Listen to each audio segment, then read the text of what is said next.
this thing. Feels bad, man.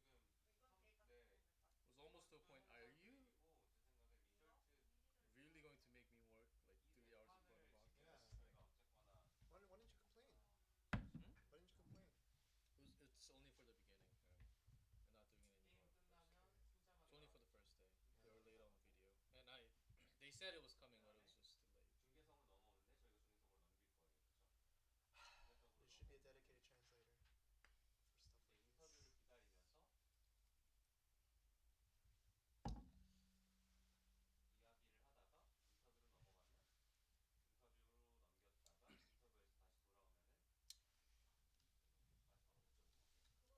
I forgot to move my Excel file. Hmm? Forgot to move my Excel file to this computer. Did you have an Excel file? Only with the teams and the members and all that, because I want to write down all the cards. 장난! 한라 잘 한라 다니엘. 한라를 잘 들었어요? 장난! 조다. 조다 조다. 조다. 조다 제다이. 조다. 조다. 형 화이팅이야. 1.5억이면은 시민들의 화이팅. 운동이 있는 화이팅!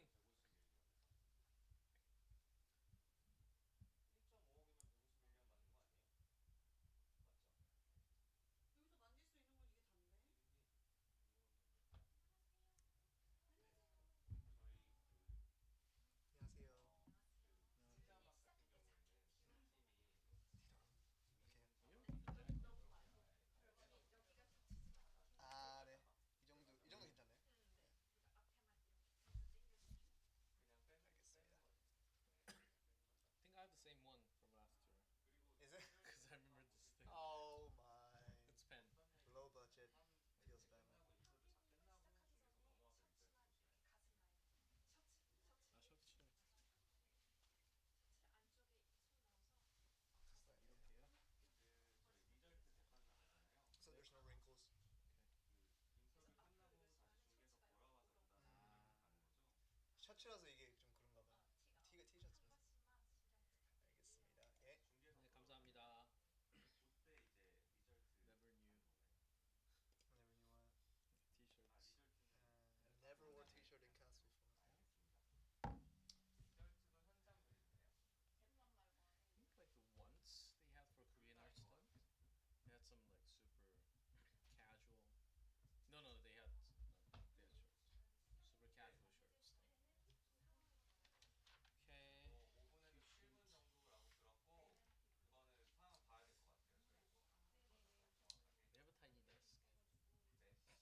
네. Yeah. You need the bigger desk right now because of that computer. No, I'm. 네. It's mostly about from this thing. Seems like I'm not even using the computer too much. It's the final second review. 네, 맞아요.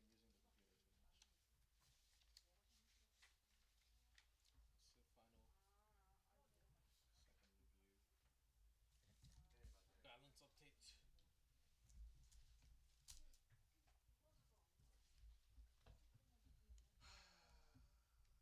저희 오버뷰 아까 3편짜리 보셨잖아요. 네.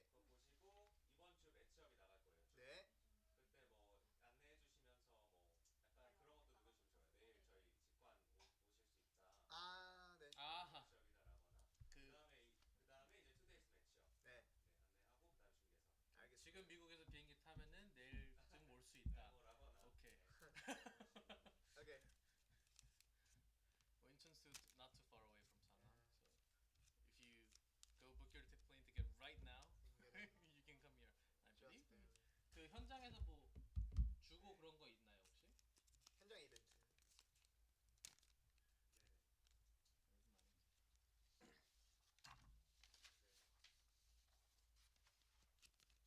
저희 지금 오늘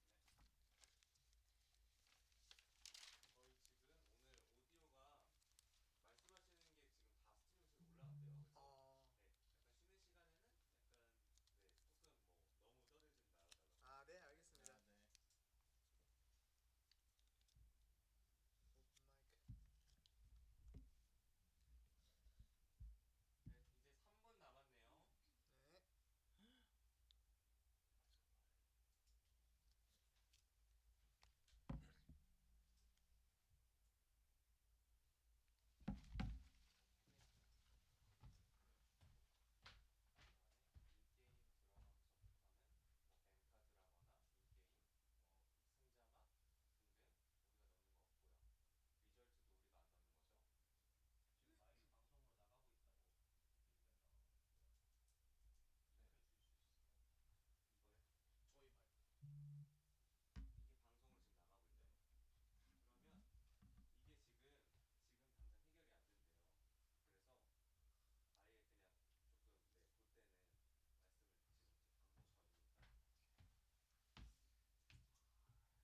Welcome everyone to Clash Royale League Asia. We're here for the first broadcast of what we're going to be presenting here all year long. At the first day, what Asia has to present to us. My name is Joel Subby, along with me is G-Cliff. Going to be helping me out with the commentating here side of things. How you doing, G-Cliff? Yeah, I know you were kind of here with the last season when we did the Clash Royale here at OGM, but we're back again here. Back in Crown Championship last year. That was last year. This is the first official pro league we have. Of course, we're doing Asia only, but it's happening in ANU, all the other regions, for the grand finale at the later this year. I believe happening somewhere around here, I believe. Okay. Yes, little sneak peek on that. But very excited to go in as this is the first opening day. And we have a lot of great players. We are starting with the Southeast Asia only today. We're having the regionals. Of course, we'll get into the overview very soon. But we have a lot of things to explain. It's only the first day, so we'll take step by step, and then we'll go really slowly. So definitely will be a regional qualifier for the first few weeks of the tournament, and it will progress on to the playoffs, and eventually they'll get to the grand finals, as you do say. We're going to look at the overview in a second, just to kind of see, what we're going to be heading into. Here it is, the overview of what we're presenting here from Clash Royale League Asia is that we're going to be representing 3 regions. The continent of Asia, we're going to be seeing Korea, Japan, and Southeast Asia. It's going to be the first ever Clash Royale competitive league to see who the best region is and what region kind of has the best teams at the moment, because in the previous past, we had individual players kind of just gathered together to kind of form their little squad and form their little clan just to kind of see, what they can do with the team. But now it is going to be professional organizations kind of backing these guys up and really forming themselves as a title of a team. They're not going to be just competing over the next few years. Yeah, it used to be individual players from the region. Now it's teams. Guys, we have the clan wars in the actual game now, and we're having teams in the league. That sounds like a pro format to me. And I think we have all the teams right at the bottom, participating teams. Of course, after the schedule, I skipped a little bit there. As we're starting today, April 27th. We'll be starting with the regionals, Southeast Asia only today, Korea, and then back to Japan for the first 2 weeks. And then we'll have each region going against each other from the 3rd week. We're going to just go with it. And 150 million Korean won. That is a lot of money, but we have to convert just a little bit just to make sure you guys are aware what that means in US dollars. But today, like I said, Southeast Asia. I'll give you time to do the calculation, G-Cliff. Just so while we're 150 million, usually not dollars, guys. Korean won. Definitely Korean won, but just an overview of what we're going to be seeing, though, is going to be today. You guys are going to be focused just on Southeast Asia because those are the teams you will be seeing today. You're going to see the different regions, as the days pass by. We're going to have Friday, Saturday, and Sunday broadcasts here every week. So weekend full of Clash Royale goodness, and we're going to be able to present to you all of those goodness. We have lots of weeks, and then wild card, semi, and then playoff, and then the finals. Of course, we will explain a little bit. We have a lot more time later on. But to go over the rules, we have to look at the ban card, which card is banned for the match, and then we'll have time to actually select all the map, build all the decks for the players, and then we'll get to go into the game later on. That's how we'll start it. So this will be the schedule for the upcoming week that we're going to be here. We're here at April 27th. We're going to see the Southeast Asia. Korea tomorrow on Saturday and Sunday. We're going to see the first signings of the Japan region, see how they do in their clashing.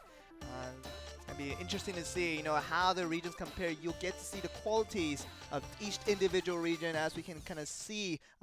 Based on the 3 days, we're going to be just observing them and see how they do here. You got a sneak peek on us for a second, but here's the matchup for today. We're starting with Kicks against Chaos Theory, and we have match 1 to 3, of course, all best of 3. But we have to go into the format. We have games, sets, and matches. So we have lots of BO3. We'll explain as we go through, but it's going to be somewhat of a long day today with Joel. Long day for sure, but a long tournament overall because we're going to have months and months before we do get to the actual end of the tournament with Clash Royale League Asia. Let's look at the team profile for some of the teams that we'll be seeing today for the very first time for you guys. And Kicks, one of the teams that did come in from the Southeast Asia region. Here are the 4 players who will be playing today. Looking at the formats as we're going to get the 1v1 and a 2v2, and if needed, we're going to get the ace match for the game 3. Here we see the Chaos Theory on the other end, Ray Bagus, JTV, Trainer Dexters, and Yugi Art. These 4 players will represent this team on the other side, on the red side today. Yeah, we don't have too much info about the players and what they like to play as a deck. Of course, there was that big balance patch just a few days ago. So I think Ice Spirit may be less common, less popular among all the teams now because of that big nerf onto the freeze for 1.5 to 1 second now. And that is a huge amount of difference that there is. And we're gonna see as the days go by, we're gonna see the popular picks. We're gonna see the popular bans and what cards are prioritized when it comes to the competitive matches. And of course, the teams will adjust accordingly. With each different game, because based on how they play, and get to see how the deck is gonna be a little bit countered from your team's perspective. So a lot of strategizing. We're gonna be looking through that as well. Yeah, that's right. And we're also getting the feed from the live studio. Not at OGN today. We are at OGN, but we're getting the live feed from the venue. And we have Dylan. Seems like we are on to the 1v1 first match. Dylan, of course, 59-39. That's nowhere close to where I can get. Okay, there we go. We had a hard time reading that Chinese letters over there. We're definitely less fluent of Chinese than any of you guys are. Just tells us the favorite card is the Hog Rider, as you saw, 4 Elixir.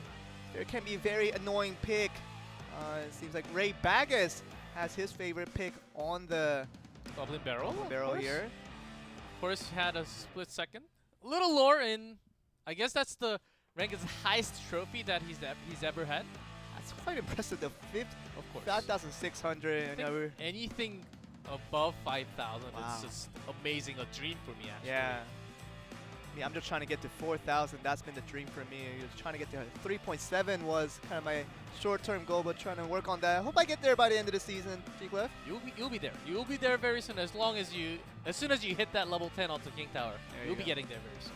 3669 was the kind of the cap out on the score that highest ever I achieved, but here we are. The players are not on 3600. They are on 5K plus level, so top level Clash Royale expected from both these teams here. You saw kind of the 2 players that we'll get to know with time just as much as you guys are, because little info on these players we'll get to kind of find out along with you guys as you guys are watching here from Twitch and YouTube. Thank you guys for watching, and we're going to be seemingly going to the games very, very shortly.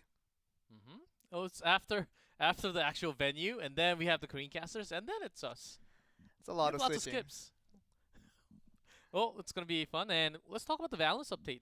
Did you get to read all the balance updates? I did, and it was mostly about the kind of annoying cards that came through. That was, Dark Prince. You're whispering to me, Dark Prince. I definitely was a warrior, but the biggest thing obviously was the clan war, kind of introducing a new mode and trying to just go with a different way to reward players, because it used to be a thing where the clan chest has to be just, you have to keep playing just the normal solo games and the double games just to add clan points to the chest that you'll eventually get. But Clash Royale, the guys at Supercell felt like it was a little more important this time around to reward the players in a different way, so the clan war was introduced.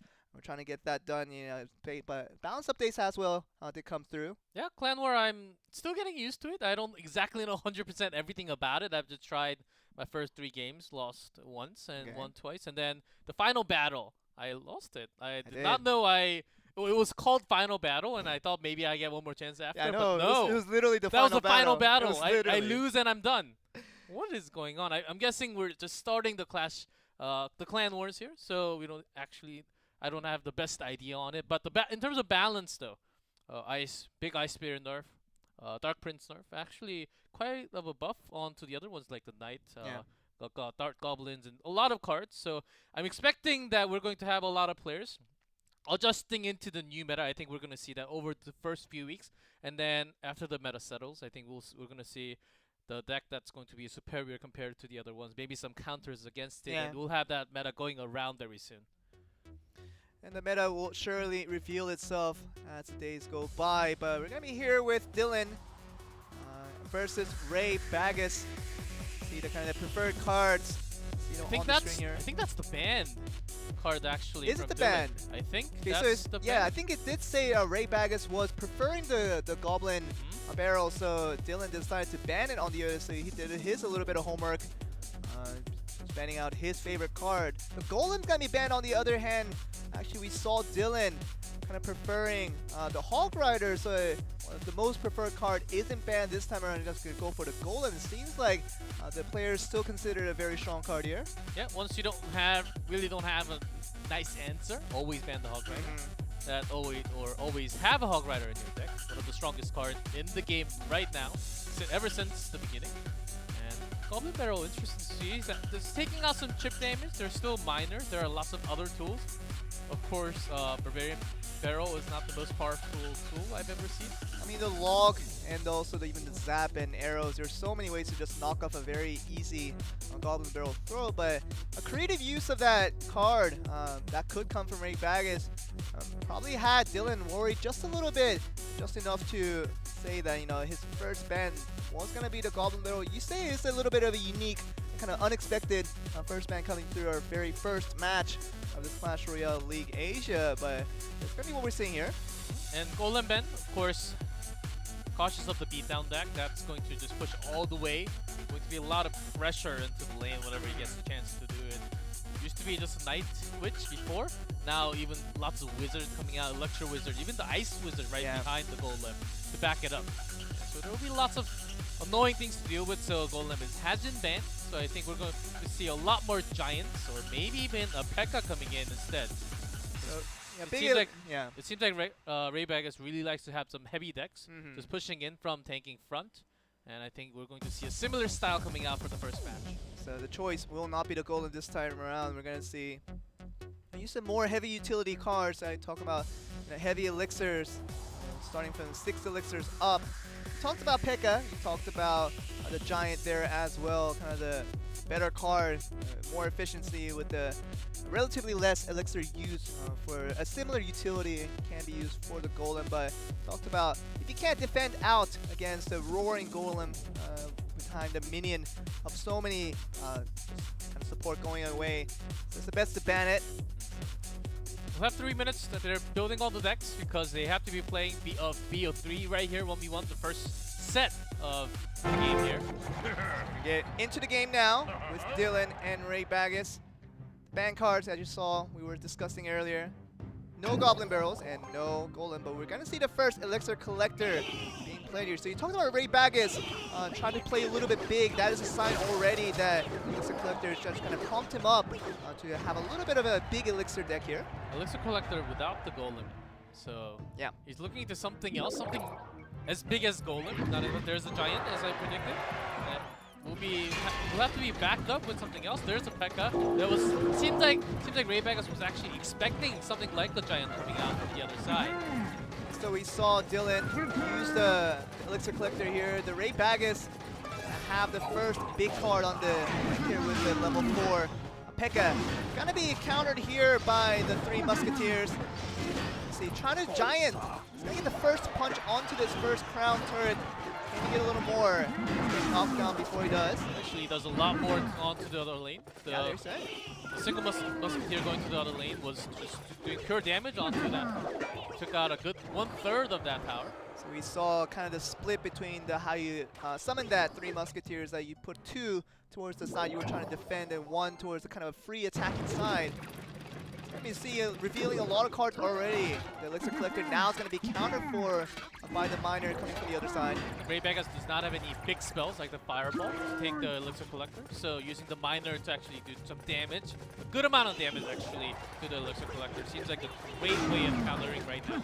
You saw how the Miner was taking all the aggro coming from the right side of the turret, while the Bat was doing free damage to it as well. So a lot of chip damage coming in. Now it's going to be the Pekka and the Giant on the right side of the map. Now the left side battle did not include anything really significant. 3 Musketeers going to be summoned again, trying to counter once again a 2-to-1 split here. Without the Elixir Collector this time, so he's going to be lacking in Elixir slightly, as a lot more units coming out from Ray. Trying to get the Goblin Gang to compensate for what we're going to be seeing here. Being a Miner summoned again, taking the aggro away from one of the Musketeers, going to be holding to a lot of damage. Dark Prince, I should say, one of the nerfed cards here. Magic actually doing so much damage actually from the backline. It goes through the units all the way to the tower. They have 2 Magic Archers now summoned from the Baggles, shooting through the Giant. gonna be going trajectory onto the turret here. The right turret now is gonna be seemingly going down. Miner cannot be stopped, and it's gonna get the last hit to get the first turret. Here's the 1-up now for Ray Baggins. With a lot less room to actually put down that Elixir Collector, I think there's no way of coming back into this game. Already a tower down. Try to push into with the Giant, but he has no time. So good counter in the end to get the last Giant effort coming in from Dylan. Has been counted out by the Pekka, and that's going to be the 1-0 win. The first game going over to Ray Baggins. He did ban the Golem, but he felt like he still had a backup card with the Pekka, which he did storm in pretty well, and kind of a sneak attack to the right side to the earlier of the game kind of helped him out in the long run there. Ray, I think he basically expected something like a Golem Dark Prince coming out. He had the Pekka to tank the damage, also to do good amount of damage onto the tank instead. Giant, of course, will walk, has lots of HP, but can't really do damage to the unit. Instead, Pekka, about the same, but does a good amount of damage instead. So I think he really took that advantage, and also using the Miner to basically counter the Collector was the best way of dealing with his cycle right there. You saw how he countered the Giant. That was a little more expected. After he banned the Golem, you really left with very little choice when you do like play the big tanky card. You just want to just drive forward. If you ban the Golem, probably going to see the Giant as you expected, G-Clip, and you saw that right there coming in from Dylan. He tried it there, but Pekka was right there. Even with a little more elixirs needed to summon that, it's going to be a good counter just moving that forward as well. Yeah, also Magic Archer. I wasn't really expecting Magic Archer to make sudden appearance right now. We have so many new cards right now. Between the last time we had the league at London, it was back in the very early November. Since then, we have the Royal Ghost, we have the Magic Archer, we even have the Barbarian Barrel now, which is not the best card, of course, I would say. But of course, we're already into game 2. Okay, so not wasting any time here.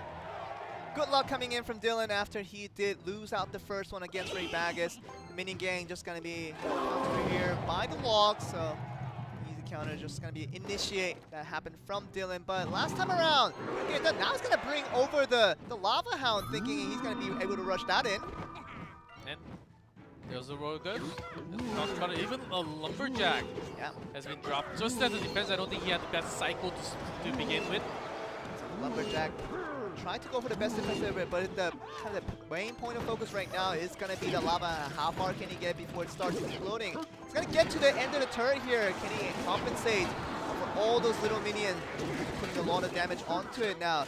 Even if they can't do too much, the tower actually got the aggro onto the little ones. Yeah. And so the Miner actually did the most of damage there. Okay, so we're going to get Miner rushing in with the Bandit. It's going to be countered quite easily by another summon of the Goblin Gang. Didn't even get to use the proc to get to the turret. So now a big, huge advantage to Dylan as he got, you know, when he summoned the first Lava Hound. He's just trying to do exactly the same thing on the left side of the map.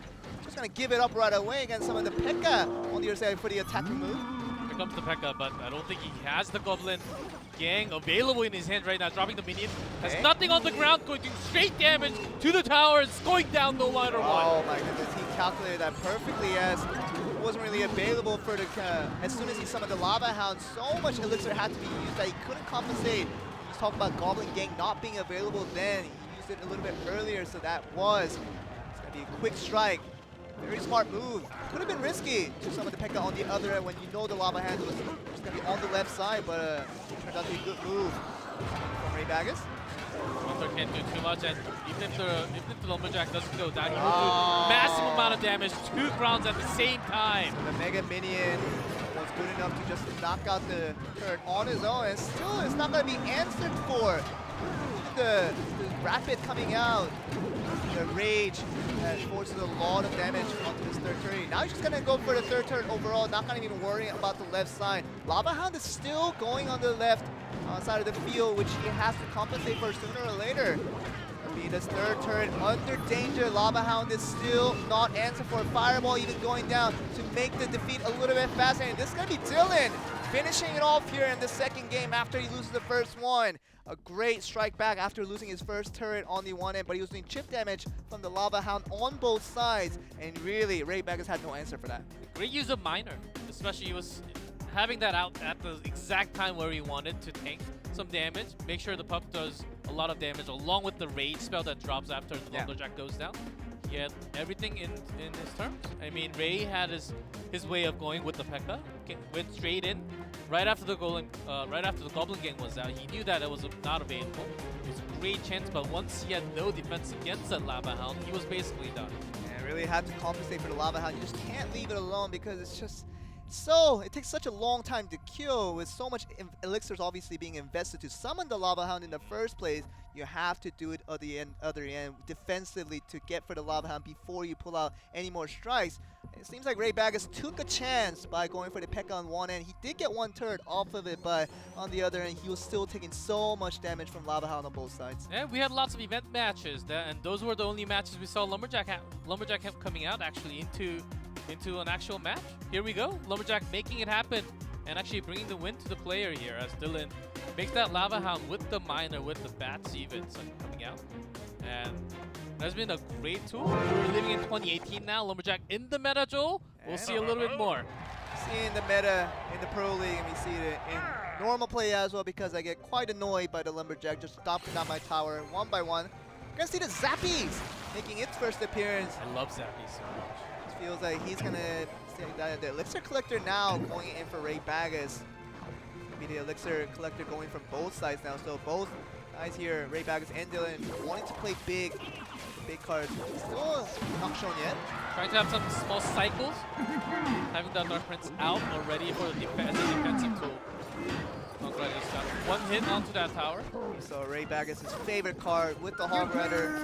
You know, Prince and the Dark Prince combo just pushing the Ice Golem a little bit faster. You saw there trying to get defensive himself. The fluid defense effort coming in now with what Ray Baggers had to do. You need to make sure if you have the Hunter, you need to be able to push the enemies out a little bit. So you want to combo it with the Ice Spirit, with the Log. Was perfectly done by Ray up there. Okay, so two Elixir Collectors on both sides now. Seems like no one wants to counter that directly. Just gonna play with the big guns here with so many Elixirs coming left and right. Both players holding the last one. The final one, I believe, is going to be the one of the big Elixir cards. Dylan just holding it. Just defense first. It's always a good move. Defense first and then push it to offense. That's always a rule. A good rule to follow when you're playing Flash. Lumberjack once again just trying to get away from the Ice Golem. Once again, second series of Elixir Collector being planted here. Dark Prince going to be summoned to compensate for the Hunter from far away, so the AoE damage will not be a factor. The Log's just going to push him back to make sure the charge damage isn't proc, but it's still going to be him. Able to good enough to destroy the Hunter, but not any further. Just making sure Hog makes it in some damage to the tower, but will not actually land a hit this time. Lumberjack doing maximum damage. Look at the Zappies was holding the Hog Riders back and just trying to rush in, just halting him one at a time. When you have so many Zappies holding you every single moment of the game, it becomes tougher to land a hit where you want. The Hunters putting out on the both sides here onto Ray Baggers. Ice Golem someone on the right, Hunter on the left. Going up against the Lumberjack and Ice Golem of his own. For Dylan. Doing some chip damage right now, but the defense is way too much Hunter. Hey, not Dark really defending at all. Dark Prince going to be putting a lot of damage. Even the rage coming through from the dead Lumberjack. Ice Golem going to get a few hits there as well. Hog Rider trying to make a counter, but I mean there with the Ice Golem just trying to defend out the Goblins as much as he could. Some damage, but not down to 3 digits yet from either side. It's going to be going down to overtime right now. Drops down the three Musketeers from both sides, okay, actually. But 3 Musketeers invested on the left side for Ray Baggers. Can he make that work out? Because the one on the right is going to do some free damage, but he just focused on the left side. Now we're on to overtime. It seems like one tower ought to do it. Seems like you saw that 2-to-1 split with the 3 Musketeers. That 1 Musketeer without any defensive effort coming through in the end did a lot of damage to the right tower. Ray did put a lot on focus onto the left lane, even costing a Log there. Not really doing too much. Hog Rider, maybe if it connects onto, does connect, and then Log actually does the damage too. So down to 500. I think he has more than enough time. 2 minutes still left. He doesn't have anything like the rocket to finish the tower off right away, but he's going to have to do a little more chip damage. It seems like Ray Bag is heavily investing onto left side. Might be able to get it with a few more Hog Rider shots.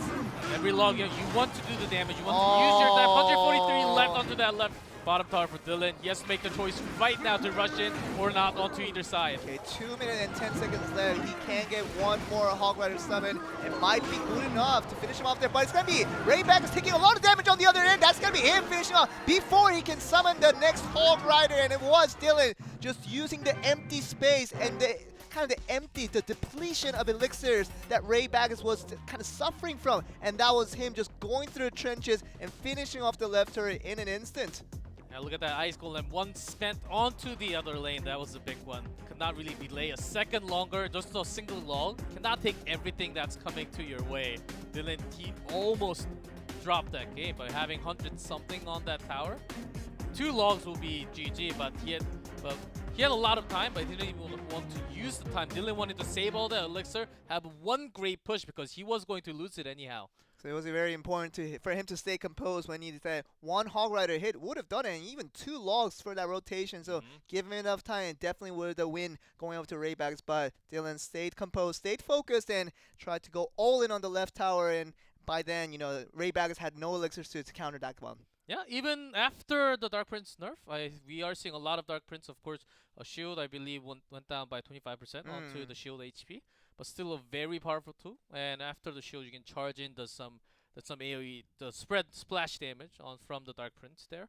We see a lot of Dark Prince. I wasn't really expecting too much Dark Prince, but he's coming out still. That just means that Dark Prince was a pretty broken card before. I mean, even with the nerf, it's coming through. But you got to talk about what hasn't changed is the speed and the charge that kind of comes through. So pushing a lot of these slower cards like the Giant and the Ice Golem can go to the turret a little bit faster, whereas this kind of original target just having the Dark Prince push it back and try to get a little bit AoE damage onto whatever's trying to defend out the big cards with the Giant. So it's going to be a little bit tougher to get the Dark Knight completely out of the meta, but we're going to see a little bit of prioritization change after that nerf. Yeah, that's right. We didn't see any structure play from, except for the Elixir Collector, of course. Sure. No Goblin Hut, no Barbarian Hut, no Expo or anything like that, but I'm a big structure fan, so maybe we'll get to see some structures later on, but it was a great first game, first set of games. I mean, sets, right? Right. No, we're going into. So let's explain this so that we get this right. So explain it to me so everyone get it. Okay, so let me get out my notes here. So what it goes is with a game, it's going to be the very, very lowest tier. So we saw 3 games being played. We saw Dylan winning out. Going to go to the second game as we keep explaining this. So it's games add on to a single set.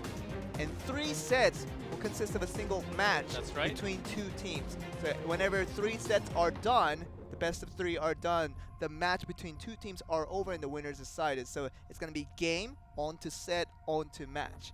So it can be confusing at first, but once you hear us kind of talk about it more and more over it, I guess we'll get less confused as well, so you guys make it easier for the viewers.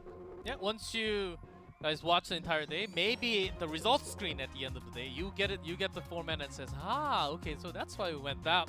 Now we have 2v2 competitive. Okay. Guys, 2v2 competitive has, of course, happened in an event match sometimes, but this is an official 2v2. We're having this in the format now. It's going to be some wild games happening. Yeah. I'm a big 2v2 fan. How about you, Joel? Sure. I mean, 2v2, you just can't play it randomly because you just can't trust the other teammate. But when you know who you're playing with, 2v2 can be a very unique thing because it almost feels like a double elixir game when you have 2 players who can summon from a single elixir range meta. So that's right. It just allows you to just be more creative in the way you can combine different cards in a much faster pace. So I'm big fan of it as well. Yeah, with the new update, you can actually just touch onto your teammate's name and you can just toggle the cards on and off instead of holding it to look at the cards. It has been possibly one of the best patch for 2v2 right now. Trainer Dexter's, of course, favorite card, Lava Hound. Interesting. Well, it's very interesting to see some different meta, different decks coming out from this Southeast Asia region right now. So we saw Lava Hound on the other end as well with Kix, one of the players that's playing in this 2v2, preferring the Lava Hound, the greatest.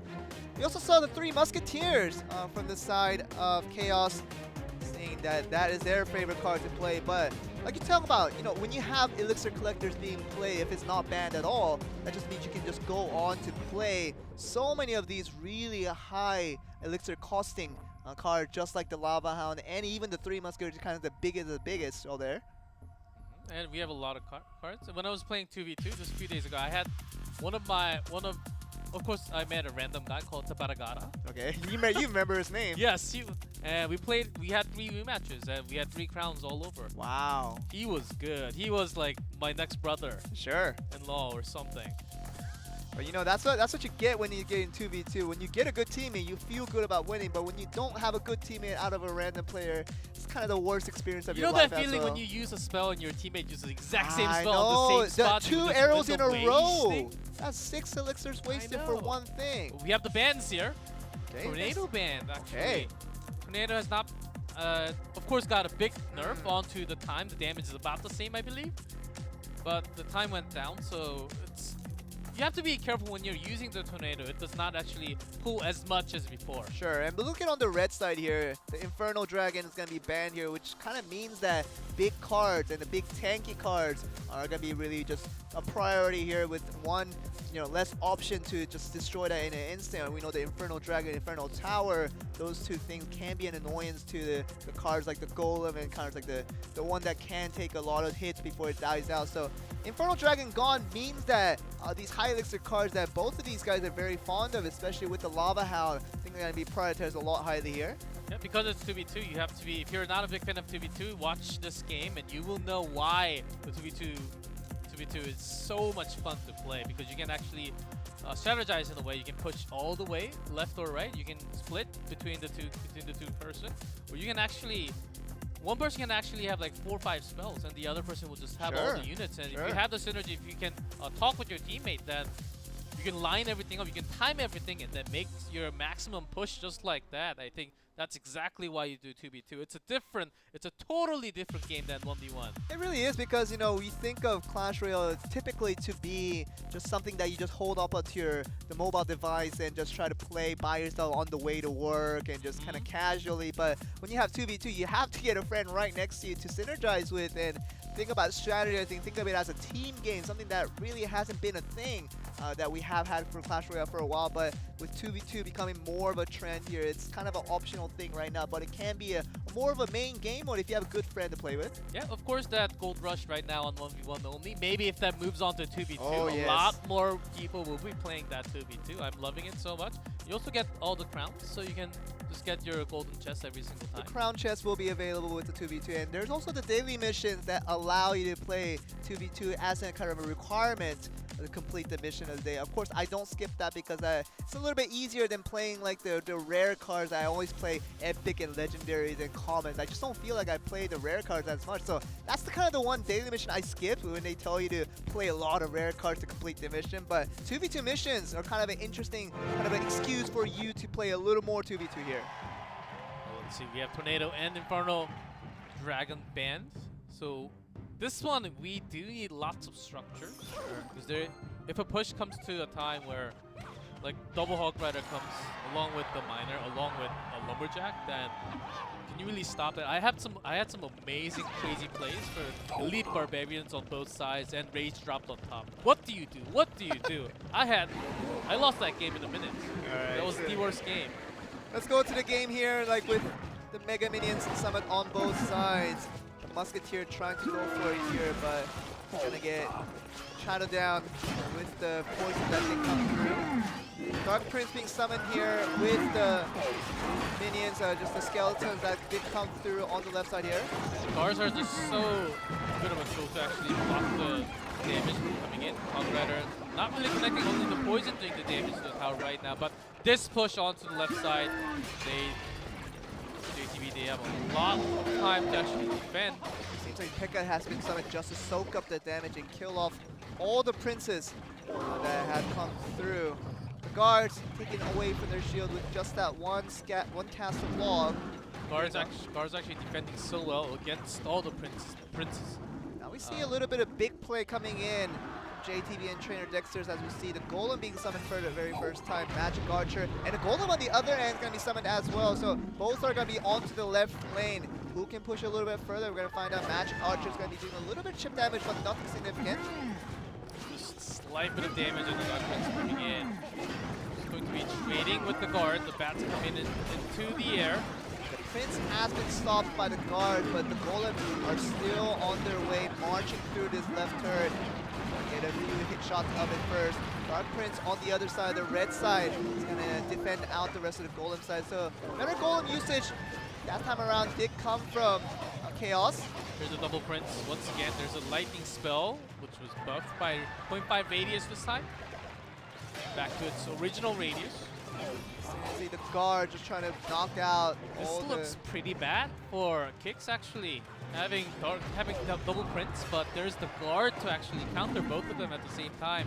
Every single time they try to charge in. See the Dark Prince now just going to push the Golem a little bit faster. The guard's going to be putting down in the poison, the Prince and the Musketeer, and another Dark Prince coming in, just trying to stop the Golem from its tracks. Right now we're seeing a little bit of chip damage done coming in from Kicks. Need to get a little bit more. The Magic Archer just trying to defend on the border here. Slight bit of HP left onto the Hecka. Will be getting taken out by the Mega Minion there. So we're going to go to overtime here. Look at the turret damage here that has been taken a little more hurtful when it comes to the red side here. But Golem summoned on both sides. Going to be another Golem charge here to see how much they can get done. One good Golem push could end it here now in overtime. I think it's more of the how you use the poison spell to actually delay the attack here, as Kicks already dropped the poison spell on top. I'm pretty sure Chaos has one right now, just waiting for the perfect time to use it. So with that Golem push on both sides, the turrets are now on pretty much even. The poison dealing a little bit more damage onto it, now going down to 608 even, just barely above. So Mega Minion he's halted by the bat here. The guard's being summoned. You can see the Prince on the bottom end of things. Golem summoned on both ends. Talks about prioritizations. To big cards, and just one good push from either side could finish this game now. See if that double Prince makes it a little bit easier this time, as they're dropping guards all over Kicks. They're trying to go in for their own attack now, but Hecka comes right into the Dark Prince, taking the shield out, and actually Hecka goes down first. You see the lock even putting a little bit of damage. A zap even. Lightning gonna go through 103. That might be the end. And we're gonna see the poison finishing off the turret on the bottom side of the map. And you saw, obviously, Kicks feeling a lot better about their opportunities. But it's gonna be Chaos pulling out the victory there. What a crazy end of series. What a crazy game that we had a 2v2. Usually you would expect it to end in the first 30 seconds and maybe in a minute, and then you'll be seeing that message on top of your screen saying your teammate left the match. But not in this case, as they were really on top, really blocking all that Prince with the guard. Of course, if they didn't have the poison spell right there, it was going to be so difficult to take out those guards, but was the right spell, the perfect spell to actually make that push. And it was kind of interesting to see that both sides had a little bit of a similar idea when it was kind of centralized around the Golem and just trying to make the push as much as can. You talk about Prince, Dark Prince, all these things they're trying to just push it, and the Magic Archer just trying to stop the Golem as much as they can. But similar ideas now coming in from both teams who really haven't discussed their strategy with each other. Now they kind of know that kind of the strategy they brought onto themselves has been brought on the other end. So this kind of switching decks phase here, as we have a few minutes to switch out the decks. We're going to see how the teams kind of react to what they saw from the first game and see how they can change it or maybe keep it the same for this next game here. Yeah, because Chaos, they were having one extra tool. A big source of tool actually does straight damage to the tower. They had the lightning spell, and because of that spell, they wanted to push in advance so that it does damage to all the units in the ground and the tower. Yeah. They had a strategy from once they knew, okay, we have similar cards, what do? We have to do at least a little bit more damage every single time. And they started to change that strategy. Once they started to do it, all the spell damage went straight into the tower, I think. And that's also how they got the game with the poison and the lightning. Yeah, the lightning and the poison, the combo does more than 1,000 damage also altogether, just about. So it's going to be a lot of damage coming in. So going in, we're going to see the spells kind of being the difference maker when it came to, obviously, Chaos getting that win in the first game. 1,000, I think it's a little. Okay, 1,000, yes. Okay. Maybe only 5,000. 300. Over 5. 300 coming from poison and a few hundred coming from the lightning as well. So getting close there when you can combine that with all the attacks that can come from the rush here. But you're going to see the guards summon on both sides. Nothing too interesting. Shield's going to be broken. Just one chip damage on the left side of the turret there. Oh man, we got hands. We got a player hands off the device. We're waiting for that minute mark. Are we? Okay, so they're playing it slow. The only thing they have summoned so far are the guards. This is the thing, sides. Joel. You have to be ready for this cast. Yeah. What are they going to play next? Do you know? Do I know? I mean, they don't even show the cards on here, so we don't know what they're having to play. They could just play a really big card and hopefully trying to rush that at the very end when this kind of the double elixir time does come through. But Sometimes when it comes to TV2, it comes to the timing, we just had some wrong placements or the timing issues. We were just keeping the same deck. And from the guards, maybe Kix is having the same exact deck from before. yeah.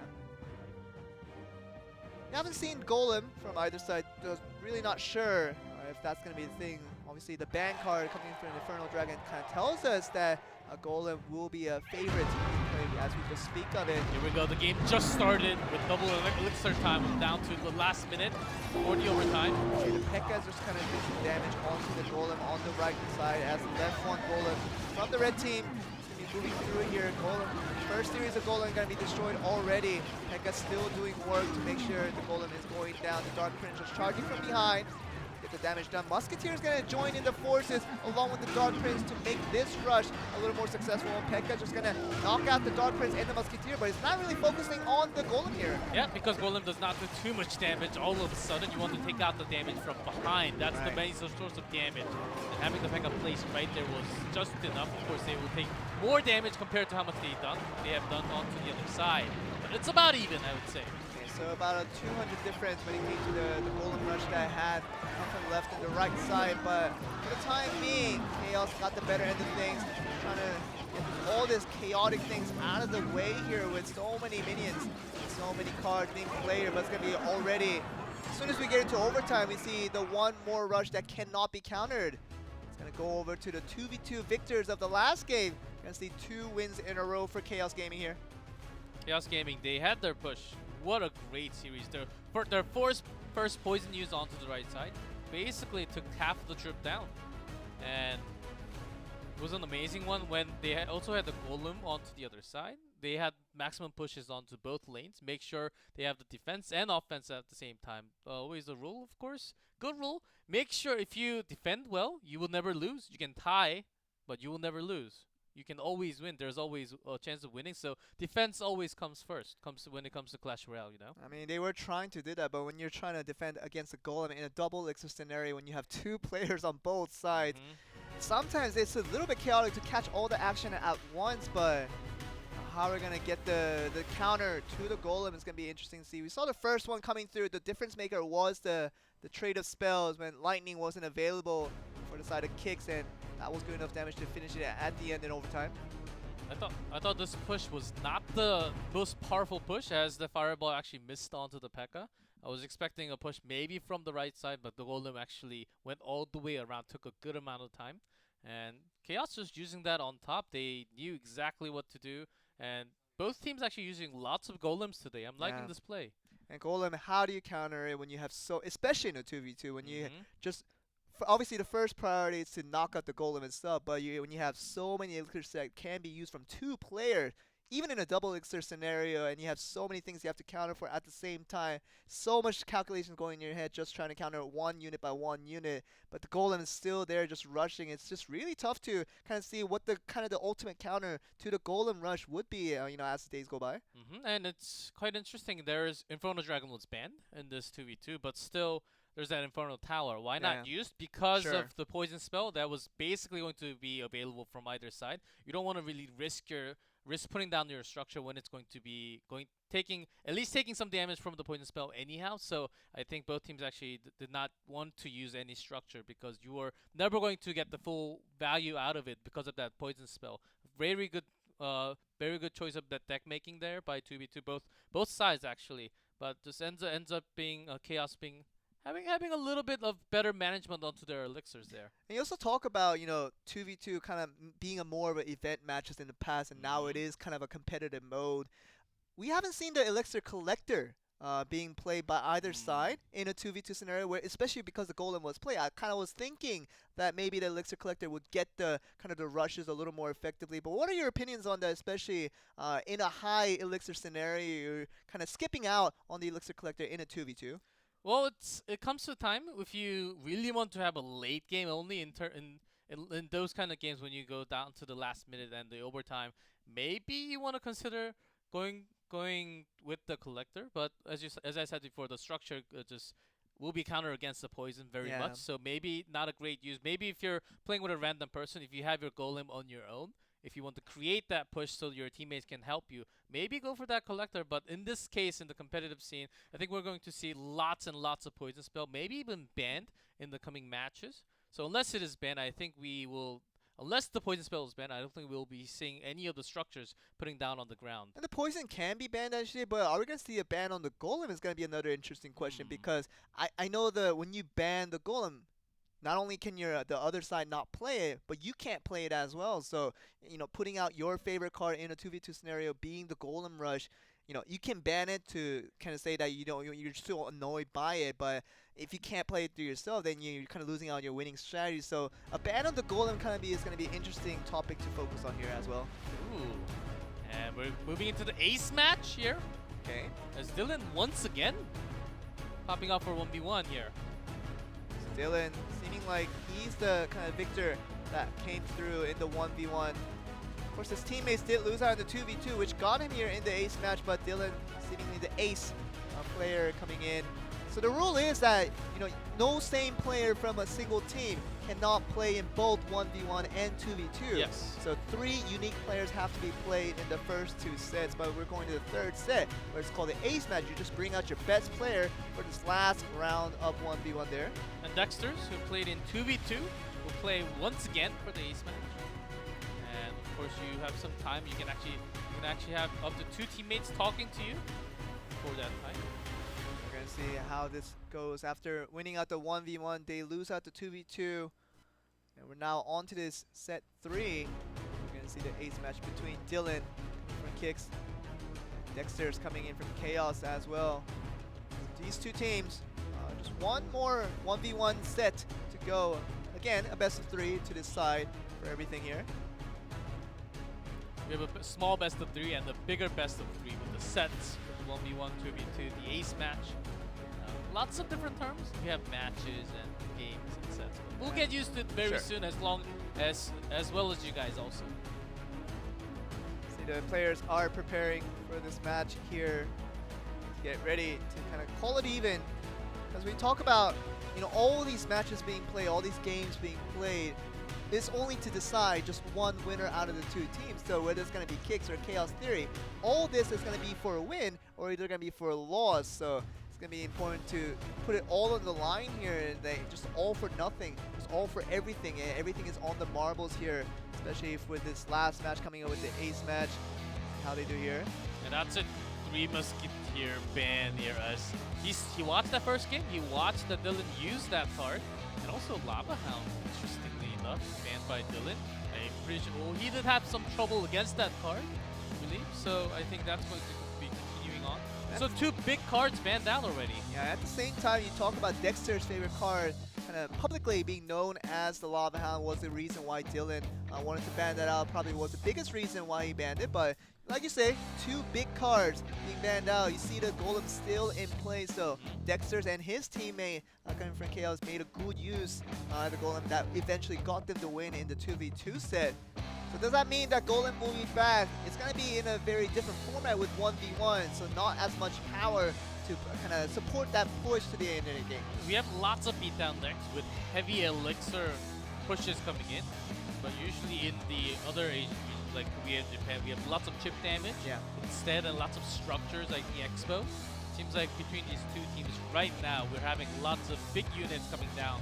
Maybe this will be a game we'll see the first structure. We might, but I think it's more importantly we're getting kind of the characteristic, kind of the image, the representation of the Southeast Asia region, or we call it big cards is kind of the priority. But we know that the typical knowledge is that big cards always have a big reward if it gets done, but also has a big risk if it fails. Then you just lose out of so many elixirs that doesn't pay out. Then your opponent can chip out the damage if they decide to play a lot smaller, cheaper decks here. Make sure you have some good balance on your attack. Make sure you have some AoE, maybe some splash damage from the Dark Prince, and also single great damage like the Prince. That's why we saw the double Prince deck hopping through all the ladder for months and months right now. That's why the Dark Prince got the big nerf onto the shield. I think that's going to continue. Make sure you have your best push. Make sure you don't lose too much at least, or delay as much as possible. You have the time to build up your elixir for your own defense. I think that's exactly what they're looking for here. And the interesting thing is, we're seeing a lot of big cards. Just like big cards has been the story of this entire series so far between Chaos and also Kicks. But it's gonna be interesting to see how these decks compare when you talk about the Korean teams once they do eventually get the clash between the big decks versus the kind of a cheaper decks, which is a little more efficient from the Korean perspective of things. How will they compare, especially if the cheaper deck from the Koreans, if they can just counter enough for the big cards that are being played, they can just get a chip there. It's going to be interesting to see how the difference will play, but for the time being, and it has mostly been about big cards rushing into success, and might get the similar story here. On our sheet it says Dylan likes to have some quick cycle decks, but for some reason he doesn't today. Yeah. Oh, there's the hut. First real structure coming from today's series.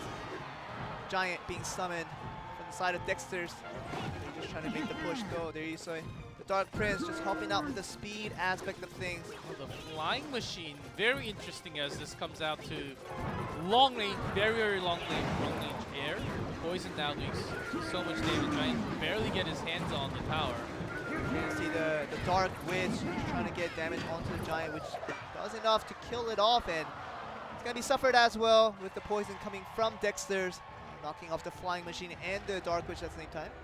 The trainer Dexter has somewhat of a counter against the Flying Machine. If Flying Machine comes from the side, it actually does a good amount of damage from that long range alone. Okay, after getting the zap out, the Goblin Gang's going to be here trying to do another chip shot, but the Lumberjack will be able to wipe out the entire gang here. Both sides really zap. That's enough to delay a lot of the attacks. Another Goblin Hunt being summoned here. That's going to prompt him to Dexter's to summon another Giant here. He's going to go for the same pussy. There he goes. He does start off with the Dark Prince again, trying to make this push work. Didn't last time. Poison and the Dark Witch doing a lot of damage. Also, Goblin Spear got a slight nerf onto his attack speed, 0.1 seconds slower now. So maybe it's a delaying tool somewhat. So you see the Flying Machine doing enough to kill off both the Dark Prince and the Giant trying to rush in. So second attempt at that, very similar to the last time. Didn't work again. You see the Goblin Hut being countered. The Goblin Gang trying to make the rush. Giant's going to be summoned on the right lane now. So I wonder what that difference will be. Because the Spear actually will go to the other lane. You won't have as much of a threat pushing in for trainers. The Golem being summoned for the first time as well for the side of Dylan. Still the Dark Prince trying to make that rush onto the Goblin Hut first. Giant's going to knock off the Goblin Hut, but can he do more damage onto the turrets, and a big question here. Going to be halted for now with the Dark Witch doing a lot of damage. Walking in, which is already taken because the Mega Minion is still there. So the Golem has been broken into two. Hasn't really reached the turret yet. Does a little bit of explosive damage, but other than that, not much effect coming in from the first Golem. Flying Machine will just take care of the Dark Prince. Not much of a trade from either side. Poison just trying to chip away the side of the Goblin Hut and a little bit from the tower as well, but nothing too significant. They're going to need a real rush here. It's going to be another one attempted here. The Dark Prince and the Giant. I think Dexter's was trying to force out a zap with that Goblin Gang, but actually Dylan holding that on until the last one. There's a push. Look at this. Giant the Dark push Prince right and now. the Giant cannot be stopped. Tried to use a Lumberjack, but was zapped as he was getting a little bit hyper to the attack, but he's halted midway, and that was enough HP left remaining from the Giant and the Dark Prince to do a double attack, double duties on the left side of the turret. So that will be it's gonna be him putting in the win here. A big mistake there by Dylan as he put down the Golem onto the other side when there was a giant push from the left. Maybe he was having some pressure into the game as he is supposed to be the ace, but this is not the time to be feeling that pressure. You can't be nervous as his teammate just comes to pretty sure just chill out. You got this, bro. And because that was a big mistake by putting down that Golem. Basically, you had your tower open on the left. And that means that you're using so much elixir to push the Golem, trying to counter for what the Giant and the Dark Prince was trying to do on the left side.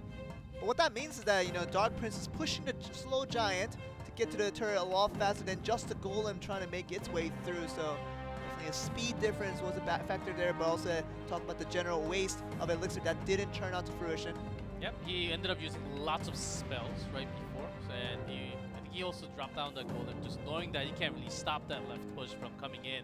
He doesn't have anything like the log. He already used the zap right before taking out a few goblins only, and that was basically it. He did not have the perfect card for the defense with the cycle, and his Dexter's just reading the cycle of the opponent has been just superb in that game. It was interesting that Dylan on the other hand, talking about patterns, he went with the same push every single time with the Giant and the Dark Prince being his main strategy. Seems like one of them would have connected, and that did come through with the, talk about the Golem mistake summon on the right side that will end the game here. Spooky. Did you just hear that? Talking about the music? Mm-hmm. Oh, it was kind of spooky.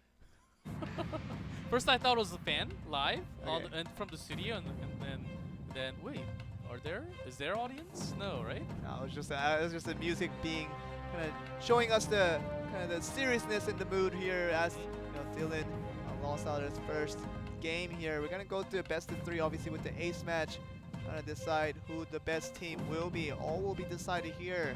Dylan is 1 game behind, but he can come back after winning this game to hopefully push us to game 3 here. I think they're having possibly a timeout right now. Okay. And this certainly has been more than a minute. So using that 2 minute of time to actually talk to your leader or the teammate to have some deck adjustments going into game number 2. If you drop this one, you are done. It is BO3. If you lose one more and you're down 2-0, that's going to be the end of the match here, as this is the final ace match here. Okay, we are seeing the first match of the Southeast Asia region.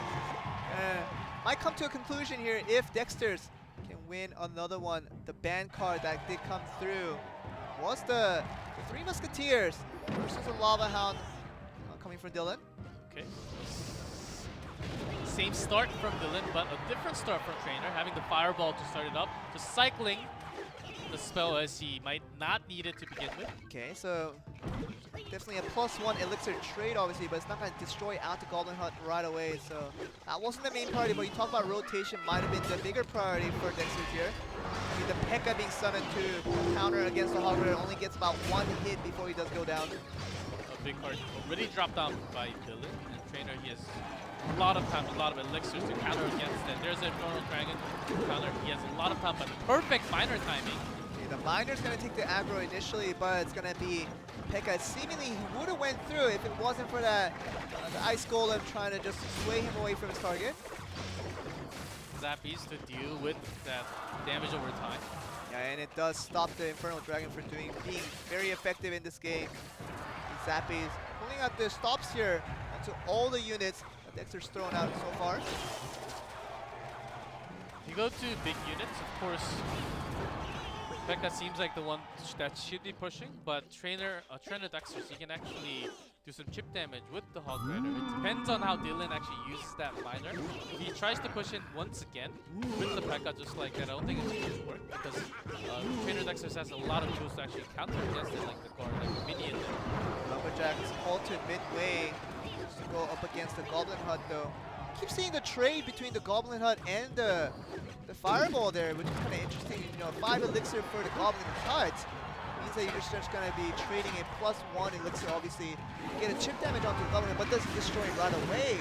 Trying to get a damage onto the turret as well. So trying to see if that's the best trade. We're going to find out as the games go by. Last damage.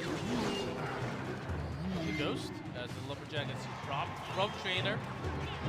He wants to make this push a little bit further in this time. Lumberjack having an easy time to go up against the Flying Machine being knocked away by the Fireball. Maybe the minions just trying to go up against the Zappy, but Zappies are far superior to the minions every single time. You're going to see the Miner sneaking in there, putting a lot of chip damage onto the right turret there for Dylan. Trainer just trying to cycle out to maximize the impact. Maybe having Lumberjack and Hog Rider together. I think he is about there right now. It's like the invincible defensive units with the Goblin Hut not really being able to get threatened by a miner being summoned again. Poison even being planted just to add a little more for comfort, but maybe the Hog Rider run, trying to go for it again. The Hog Rider putting one hit before it goes down. Zappy's just going to take care of most of the business here. Minion getting taken down as well.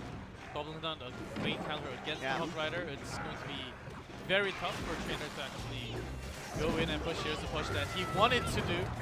Lumberjack coming in along with the Hog Rider this time. Okay, so definitely the Fireball finding a new target here with Flying Machine. Targeted directly after it goes down. Ice Golem just going to go down, trying to do as much as they can to get close to the turret, but having a difficult time. It was basically countering so hard by the Ghost all the time, hitting that Hog Rider and the Lumberjack most of the time. He's still holding on to that Pekka for the big time, but he doesn't need it. He doesn't need to drop that big elixir because he can just use the miner, he can just use the poison spell to end this game right now. So right now, heavily favored towards Dylan right. He just needs one good miner push and that ought to do it.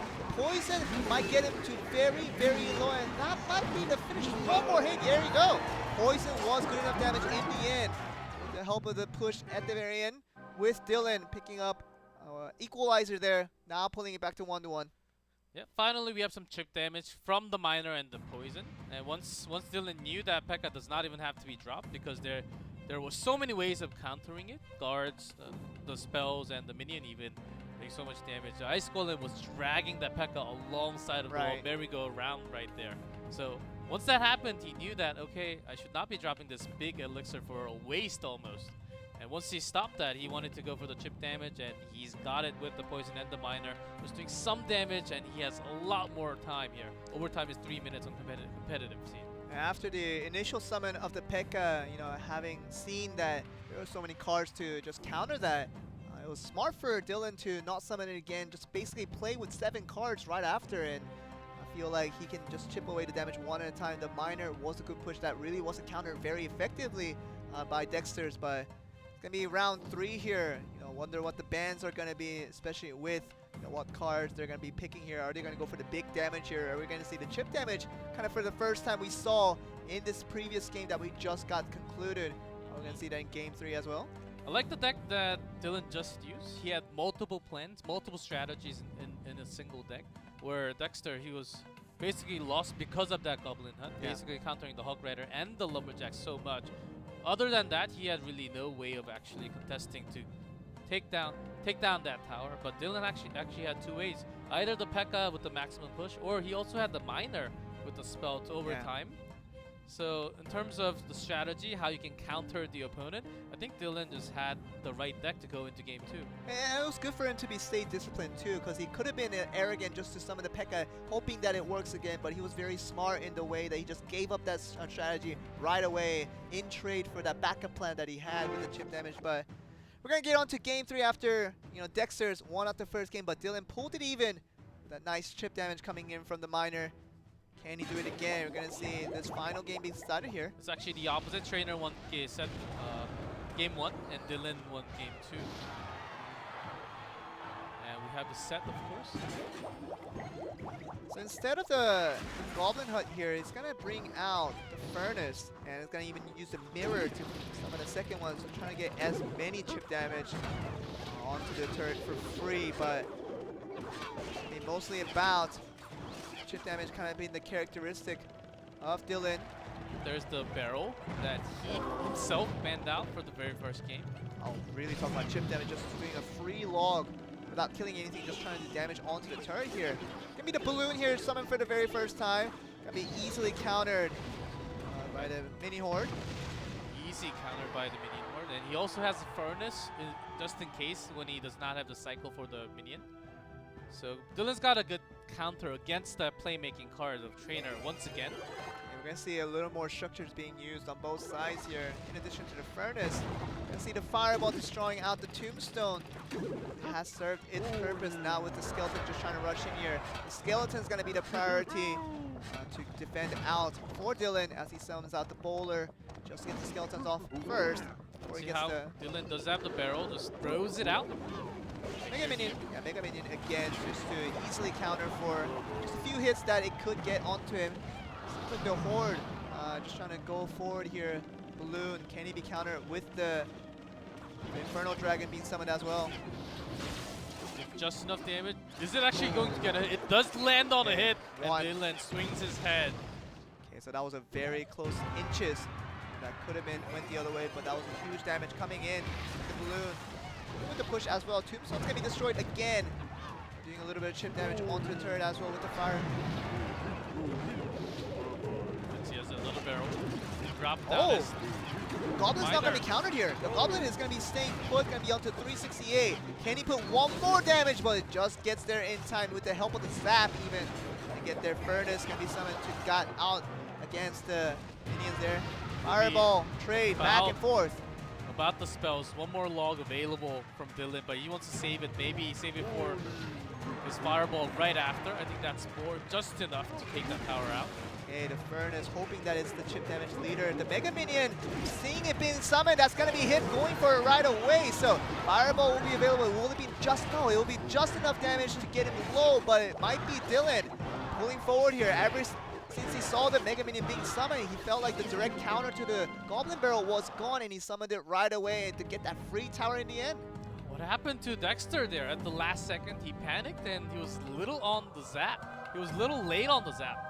Actually, it could have been used onto the tower to take it out, but it was not enough. He had, I believe, 93. This is not enough to take out with a single zap. So he was lost in nowhere. He was late to use it as a defense. He was not even close to finish the game with an offensive tool with the spell. So I think he should have just defended, always defense, put that mind in the first, defend first, and then attack. In addition to that, I just feel like that last summon on the Mega Minion was a little bit unnecessary to the fact that, you know, he could have just had it at the end just to defend against the Goblin Barrel that had been working so well for him for a couple of occasions, but he summoned it early before the Goblin Barrel came through, and that was going to be Dylan feeling very happy to just summon it right away to get that free turret in the end. But like you say, you know, it was a little bit of panicking mode coming from Dexter's. I wonder if he felt the pressure after losing that second one. Does lose 2 in a row, and that will be the ace match.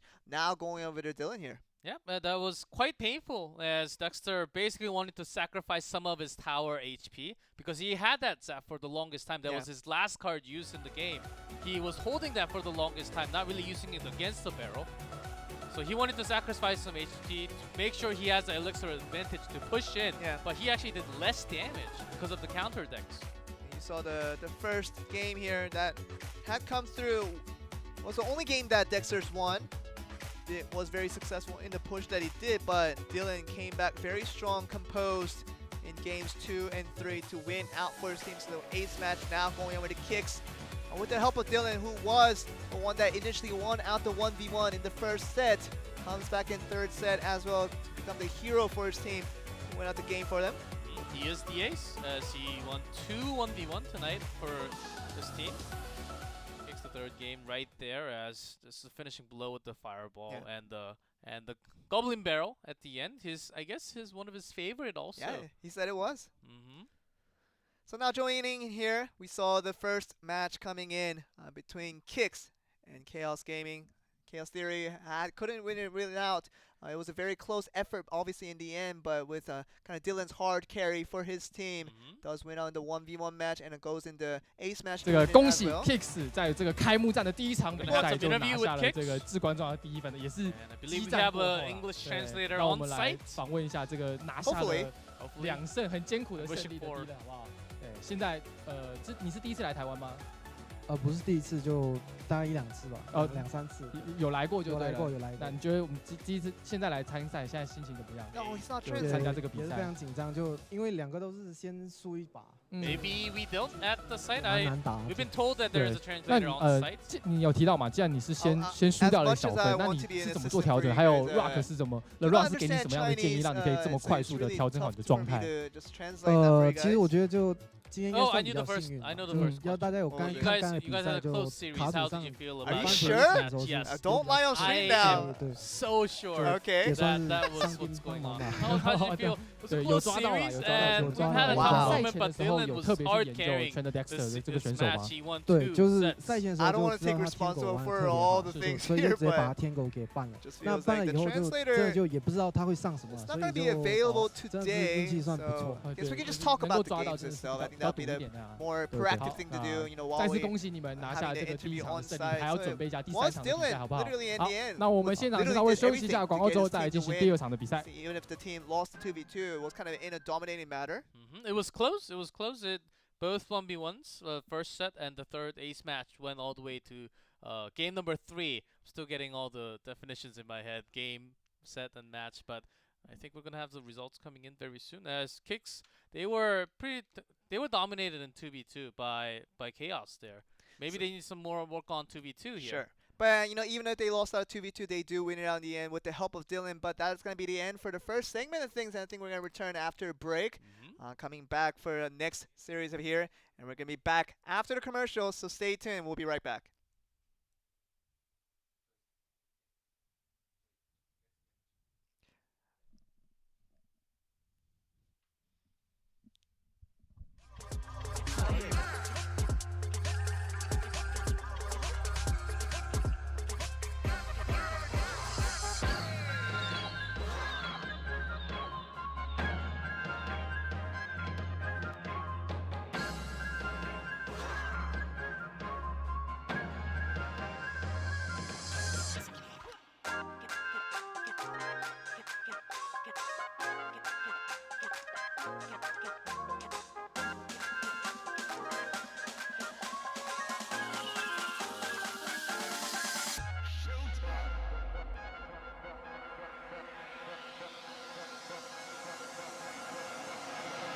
Let's go.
Let's go.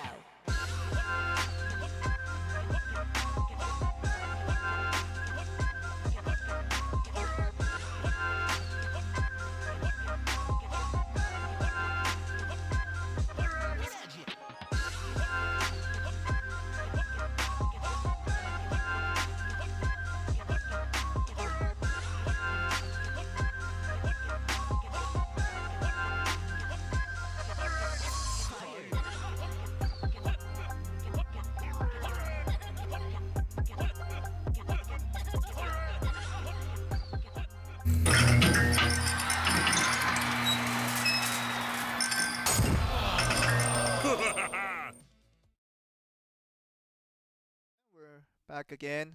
Just another segment here. After that commercial break, we saw kicks that comeback coming through from Dylan was good enough to win out against the side of Chaos Theory. But Chaos Theory was really close for them. Even that last ace match could have went their way, but it seems like the chip damage that was a little bit different from the 1v1 and the 2v2 we saw in the Southeast Asia region did work out in that ace match. Kind of an unexpected strategy that pulled forward for kicks in the end. Yeah, that's exactly what I was expecting, a lot more from all the teams.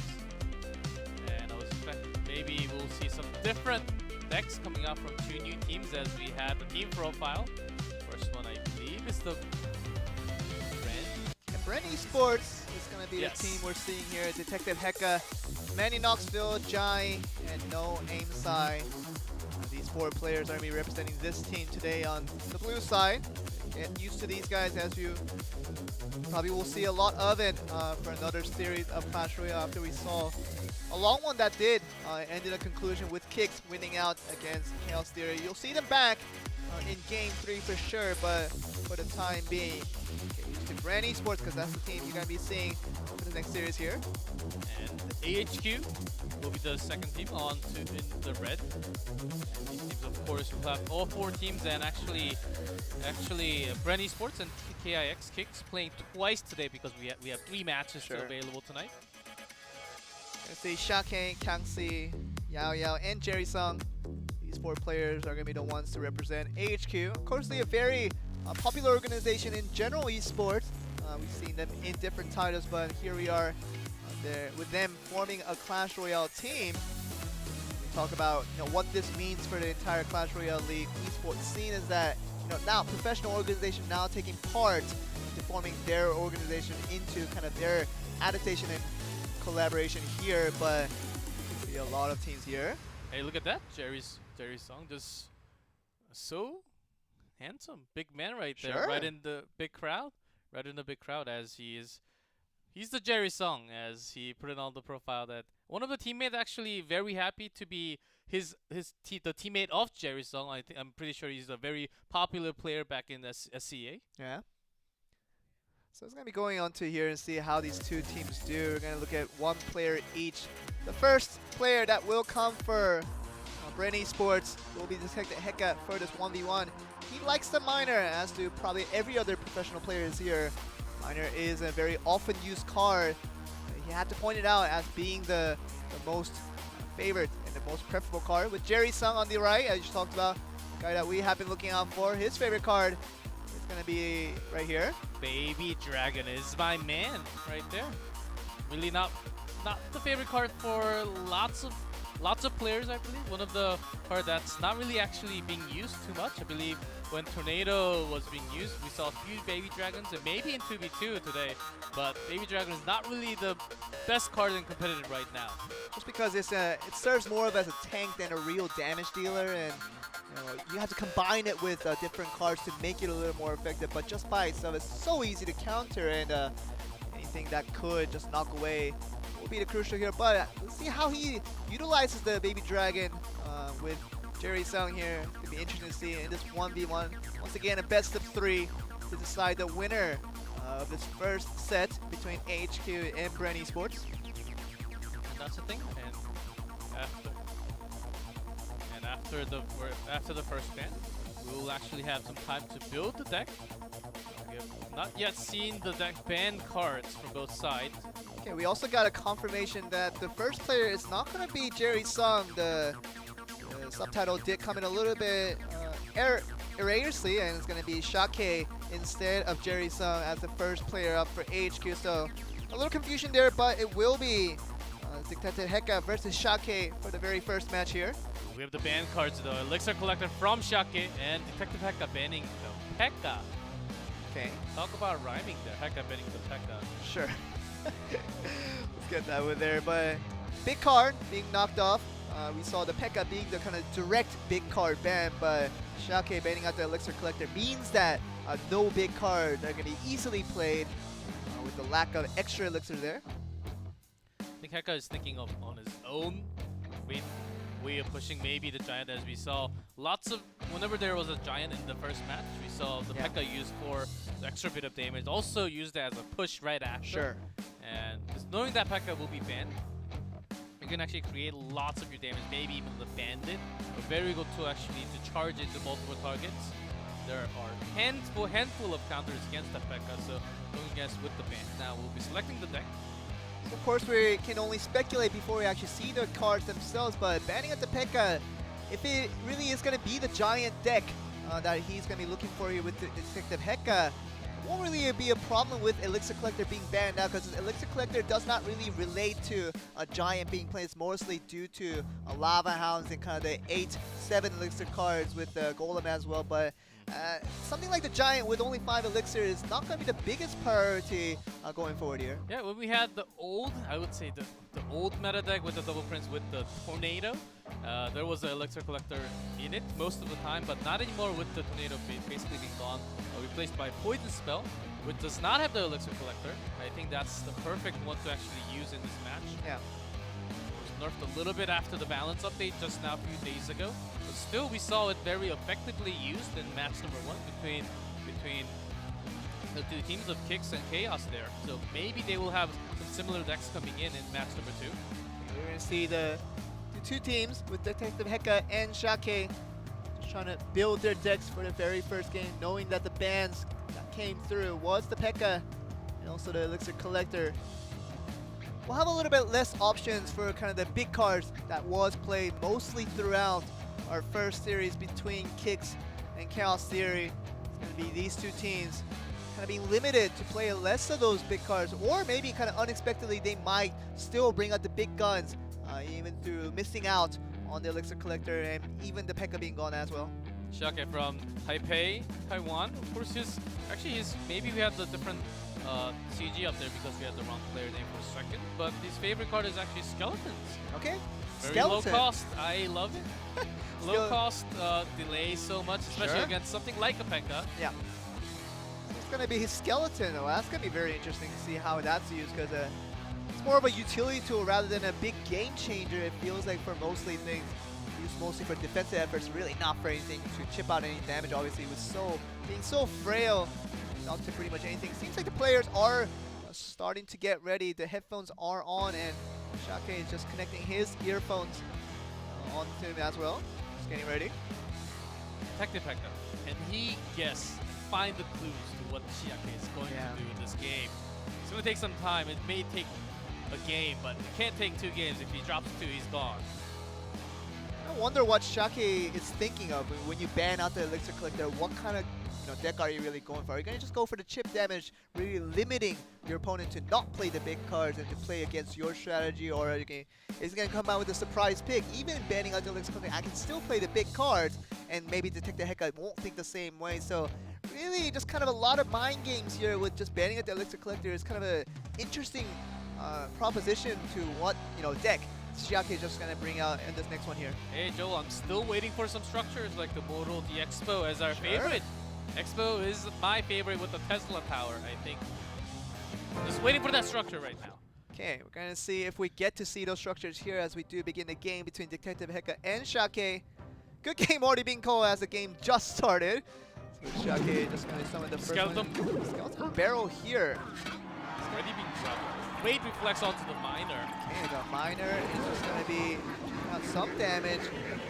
Poison's going to be knocking off initial strike attacks here. Miner is going to be summoned on the other end of things. Minions summoned very reactively, so not a really big problem there. Skeleton just dropped from the barrel. It's going to be exploding with the Ice Golem there. Good amount of damage trade. Now actually spawning 7 skeletons instead of 6. There was a slight buff onto the barrel. So in addition to the poison, he does have the log available with Schottky to knock away the Goblin Gang there. Once again with the Executioner as a perfect defensive tool.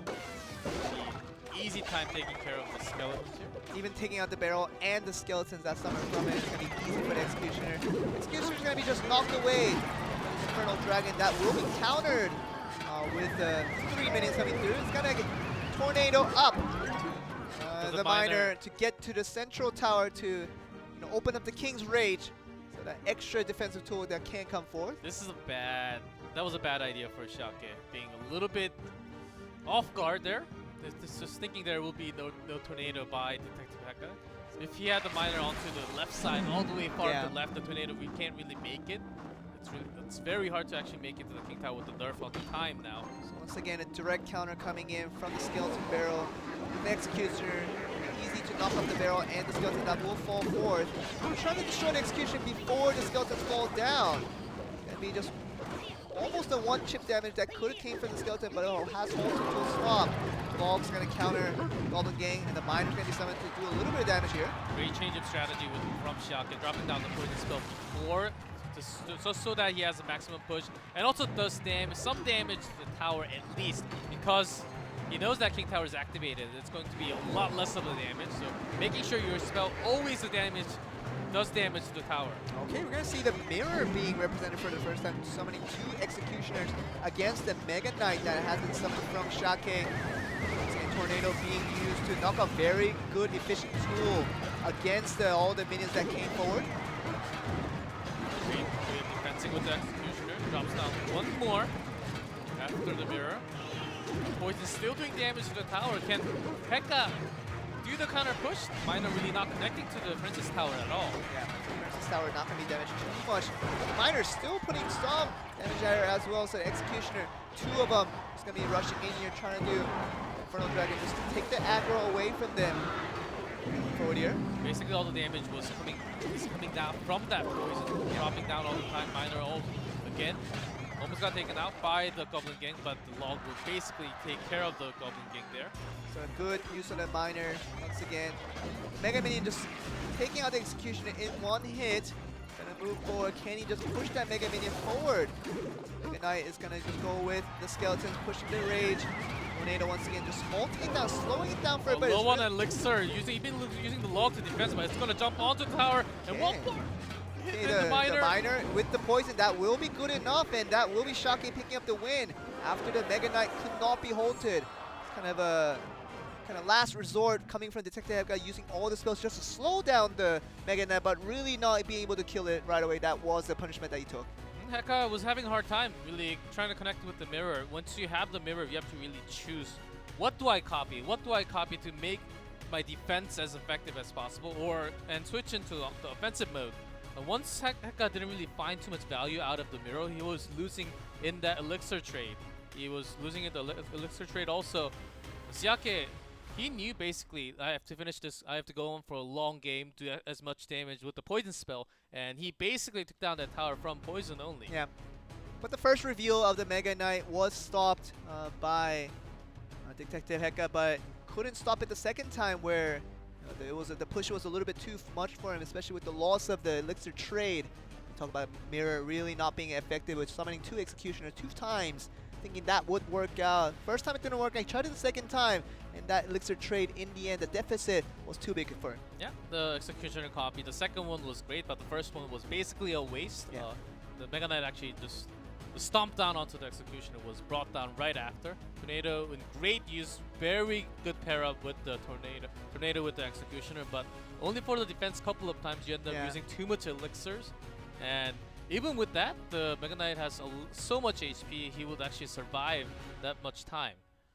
You talked about how Mega Knight revealed at the end could change it all for this team, and Detective Hecka couldn't get it done against Schottky that time around, but hoping to find a different answer for what we're going to be seeing here in this game 2. Miner being summoned for the very first time. Gonna have the Ice Golem just counter against it, even the guards helping out to wipe out the Miner a little bit faster. We have the guard this time from Schottky, actually drops on the balloon. Dropping the balloon, but it's going to be countered by the minions. Fireball's just going to stop it for being, so that's going to hit knocking down the Lightning Wizard here. Actually does not get caught, power does not get caught by the explosion.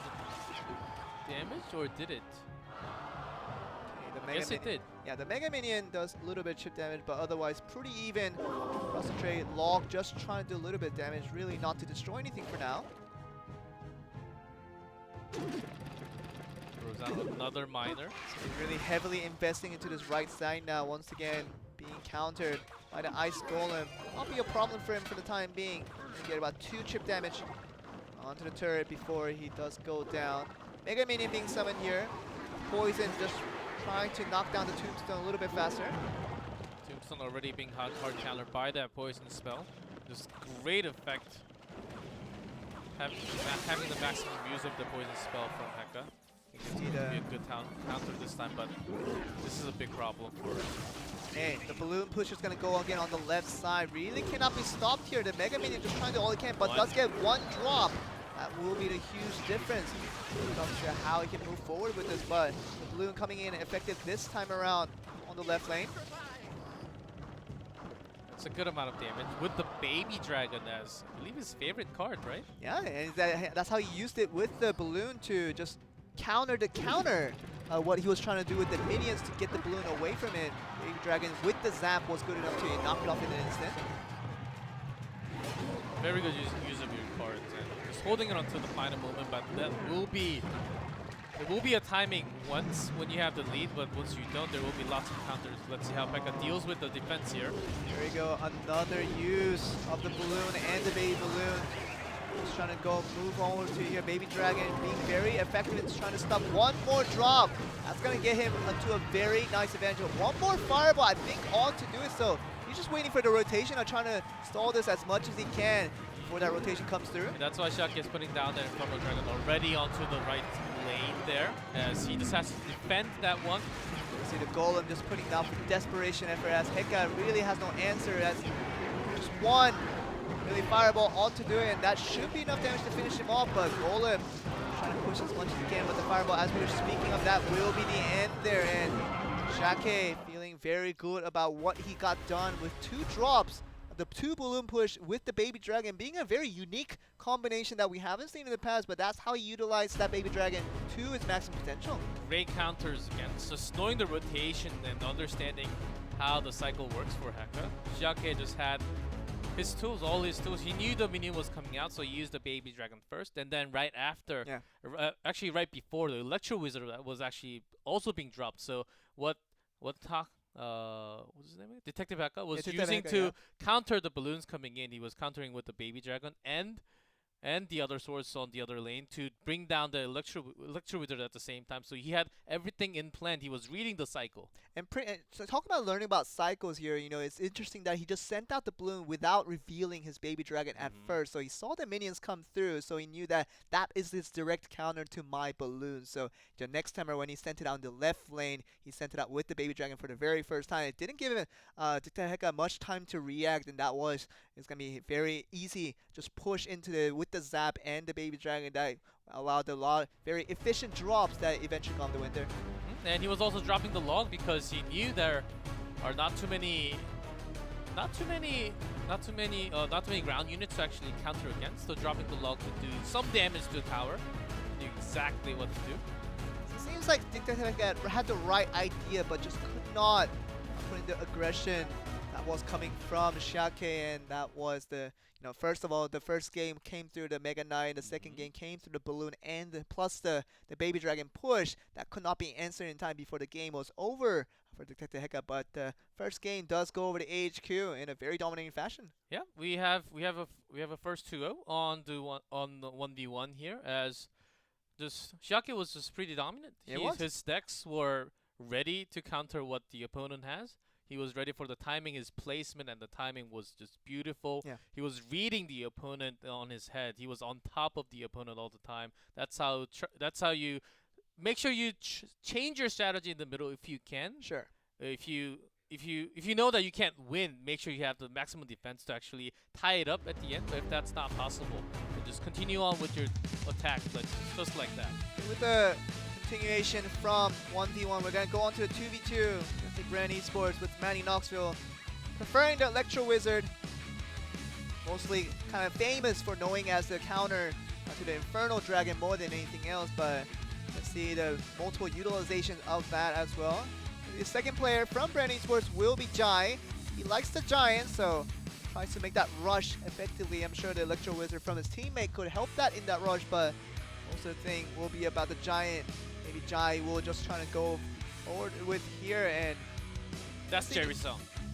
Yes! It's gonna be the Jerry Sung, and it was gonna be So it was Jerry Sung who likes the baby dragon, and it actually wasn't Schottky. Oh! So we got to remember that. We talked about the mistake coming from the overlay was That's right. Jerry Sung liking the baby dragon, not Schottky. But maybe Schottky learned a few lessons from Jerry Sung. It's kind of our understanding of how that baby dragon was really expertly used there. Yep, and Jerry Sung maybe bring that baby dragon back for his team, and if they bring this 2v2 match for their team, it's going to be the end of the match here, as they also brought 1v1 already. I mean, if Jerry Sung can utilize the baby dragon well and win out this 2v2 for his team, might not just be his favorite card just for Jerry Sung, but it might be the favorite card for the entire team of HQ, which has brought a lot of success in these matches so far. Yep, and also not the highest trophy, I would say, compared to all the other players in the competitive scene, but still, even from Korea last year, we had the Expo Master, who was actually 4,700 around, and the other players were around 5,000 plus. Right. But he was the one coming out on top from Korea. So you can't really judge by the trophy count only. Sure, but you know, you can see especially in the 2v2, when the trophy matters a little bit less because it's all about the teamwork and just the communication between the two players to make effective strategies work out. It's a completely different game than the individual trophy you can get in the 1v1. So obviously the mechanics are important, and kind of knowing how to survive on your own is important, but in this 2v2 that we're about to have now between HQ and Brand Esports is that the communication, the teamwork, can they get that done? I think the best duo who can get it done better will win out this round. Let's see, the last 2v2, we had a 2-0 from Chaos. Yep. Chaos Gaming, and that was pretty dominant. It was the games actually went super long. Could be a different fashion in this case. We had lots of poison spells being dropped down from either side. I think poison spell is one of the strongest right now in the competitive scene. It takes out a lot of the structures, lots of the small ones like the Ice Spirit, the guards, the skeletons are so easy to take care of with the poison. Especially lots of spell use. Especially if you have a lot of chip damage decks when you're kind of countered against what you're trying to do here. But you're going to see the bans coming through. It's going to be Tornado on both sides. So not going to see unique bans coming from both teams, but it's going to be just one single ban altogether because both teams decided that Tornado was going to be the biggest factor here. Kind of surprised that it wasn't the poison, but it was the Tornado. Felt like the biggest threat into building their decks against it. Oh yes, on the 2v2, Tornado, I ended up using it with the teammate at the same time. Often case, even after the nerf, very strong because 2v2 you have a lot more units clumped up, and if you have Tornado, once you have the Wizard or Baby Dragon, you do the splash damage, and it's just so easy to take care of so many units at the same time. So that's one spell gone. That's why the poison was used right after. So I believe on 2v2, Tornado is on top, and then poison right after. Yeah, one thing both teams should be happy for now is that obviously they don't have to worry about additional card being banned. It's the ban that wanted to ban initially. It's gonna be the only banned card here in this first 2v2 match. See Manny Knoxville versus Njai. Can they just work against Jerry Sung and Yao Yao after their team went down in a very dominating fashion in the 1v1? Not gonna see the most rushed push here. Trying to just play a little bit of mind games as to what cards both of these duos have in mind. See the Tombstone being the first card summoned here. Mega Minion hold off any potential threats. See the Dark Prince trying to rush into things. Gonna go on the side where the Tombstone is summoning the skeleton, interestingly enough. It's actually going to delay the push, which is great for Knoxville and Jai here. The Golem push being on the left side as well, so it's going to be about can they push the Golem to the end, and Infernal Dragon summon on both sides just to make sure it will not be a threat to both of these teams. Poison summon on both ends. They're going to stop both of these rush into a hold here. The Balloon being summoned on the blue side with the Graveyard, so this is going to be all in, hoping that this works out. Can he just call to a stop here with Manny Knoxville and Jai just trying to go all in here with so many elixirs used? Some damage done to the tower, just with the Mega Minion and the guard. That means a great counter push can be coming in. Exact same, very, very similar 2v2 deck here from both teams right now. We see the direct counter for the Graveyard, which is basically the poison knocking off the skeleton as soon as they are summoned. So finally finding an answer to the Graveyard. Now we know that both these teams have to utilize it. Golem summon again inside of HQ. On the first one. But instead, HQ drops down the Infernal Dragon before the opponent Golem comes in. They want to make their own push this time. Okay, this feels like Infernal Dragon for the offensive threats here. So can they move forward? And Lumberjack just trying to push the Golem as much as it can. He's going to get the Golem split into two. So can he do a little more defensive effort? Dark Prince and the Lightning coming through, stopping the defensive effort that came through for Brand Esports. But it's going to be a lot of damage already being put. With a heavy investment being put on the left side just to get a little bit of chip damage on turret. Infernal Dragon not really connecting too much. Way too early of an approach, I would say, if they were dropping down the Lumberjack also. Hey, now the Flying Machine is going to be halted by the Infernal Dragon on the side of Brady Sports. Golem being summoned again just to hold out, soak up any damage being felt. Poison's going to be knocked out just to get the Graveyard a little bit ineffective. And they make a push right here. It's going to be important. Golem is still pushing for the side of Brent Esports. Now it's going to be split into two. This might be the first time. 400. Yeah, it's may going just to be done with the explosion damage at the end. Down to 66. And that's going to be just one spell away. Maybe in a poison could be good enough to knock him away. So Graveyard going to be summoned for the very last time, hoping that this will be the answer they were looking for with AHQ. Sudden Death Enemy coming up, just one damage, and that will be the poison that we were talking about. That will end the game here. So Brand Esports, very nice after coming from a loss in that 1v1, feeling very good about what they were able to accomplish with that golden push, that being more onto the success. We talked about a lot of heavy investments coming from AHQ. They really looked for heavy pushes and hoping that it worked out. The last one with the golem was really, really heavy and it didn't work out to too much damage. Got the turret down to maybe 1100, but maybe on the other end. Losing so much elixir gave so much time for Brandon Esports to make a counter push that would seem to be a little more effective in the end. Brandon Esports actually dropping down Poison and the Graveyard together. Of course, the Graveyard was kind of countered with the Poison from AHQ right after that, after a few seconds, but they were dropping down everything to make sure their golem actually connects to the tower, does some damage at least, and they actually brought down all the way to 66. Once you have that poison spell on your hand, you just drop that down and that's GG. Yeah, it's just Graveyard and Poison combo. It's been pretty scary because as soon as you summon the Graveyard, you think you can just counter back with all this chip damage that come from maybe summon a little bit of skeletons on your own, summon anything that can just wipe out all these little annoying skeletons that are coming up. But when you have the Poison on that same level, it's just really hard to get any units onto that plate trying to knock off the skeleton when everything is getting killed on your own side. Yeah, it was very tough for HQ to defend when there were double Dark Princes coming in and your guard can't really do a thing. When the first Dark Prince will actually get all the shields down, and then the skeleton will basically be falling right after the second one hits. And then the push was pretty good with the splash damage, and the way Brandon Sports actually made that push with the golem was just so effective with the spell also right on top. So banning out the first card for both of these teams was decidedly the Tornado, but saw the Poison and even the Graveyard putting very good effective tools for both of these teams now. So I wonder if any of these teams here, one of these two, will decide to change their ban card just a little bit. Are they going to go for Tornado again, or if they're going to just go for a little bit of trade when it came to the results that came from game one? Feel like the other cards have a little more priority. We talked about Poison having a very high priority overall, but they didn't seem to be as much high enough to ban out a Tornado instead. But maybe in game two, we might see a little bit of difference in the ban cards from either side. Seems like the lightning spell, once it comes to the defense, when you have to use a spell as a defensive tool, it becomes a time where you're really lacking, really slow on that elixir. And once HQ dropped down that lightning spell as a defensive tool, it was not even enough to take down all the units. But after that, it was a big elixir cost drop right there. And then once that push was done, they were losing it right after. So we see very heavy pushes from the Southeast Asian teams, especially when they feel like the push will work out.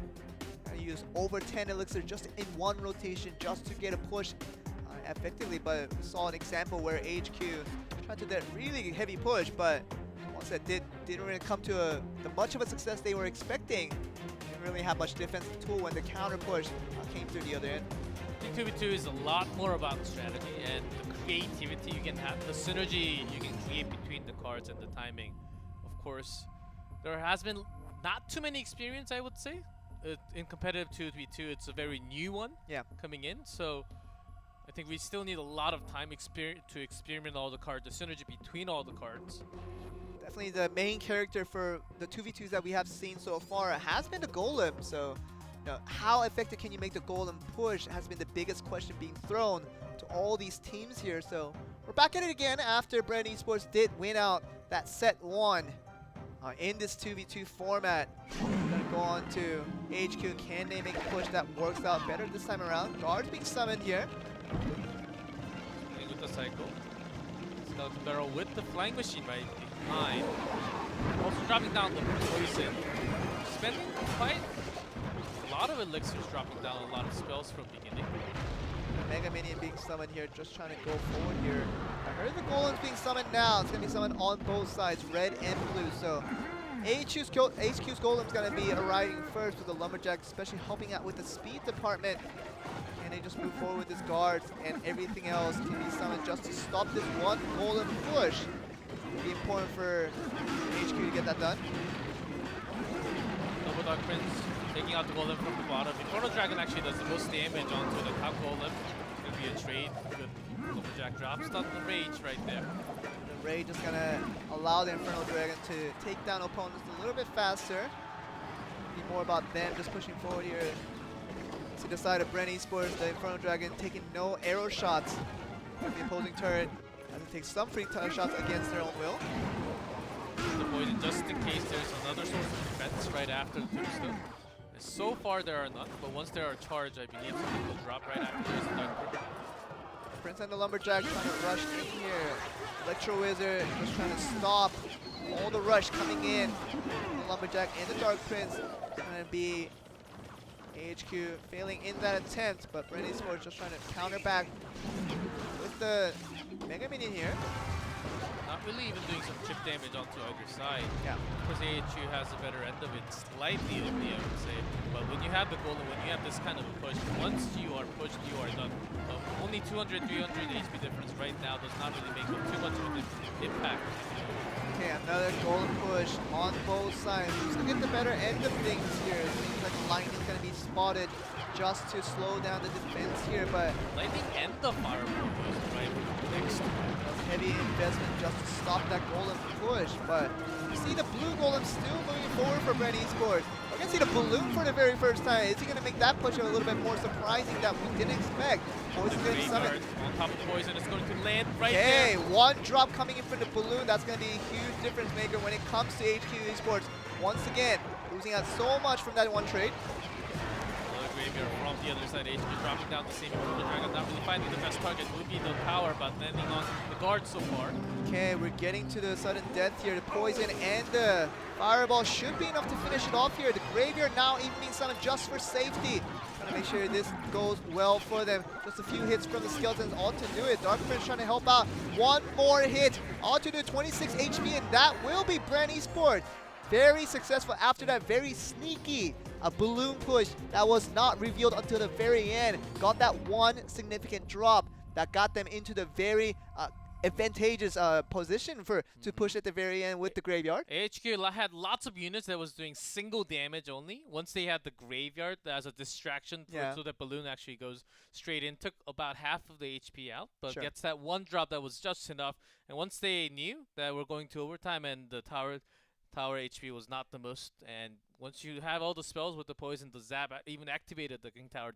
They knew that they were going to win. There was no way. Of course, there are ways of coming back, but in this type of format on 2v2, once you have all the spells, they knew that they had the game in their hands. They had poison, they had fireball, they had even the graveyard just to make sure 20 HP was knocked every time a skeleton takes a strike. But they had all the spells available just to make sure that was guaranteed. That one drop was the difference maker coming from the balloon push at the end. So very good of Brand Esports to being patient until the end, just waiting for the right opportunity to get that balloon out, which was very successful into getting them the win here.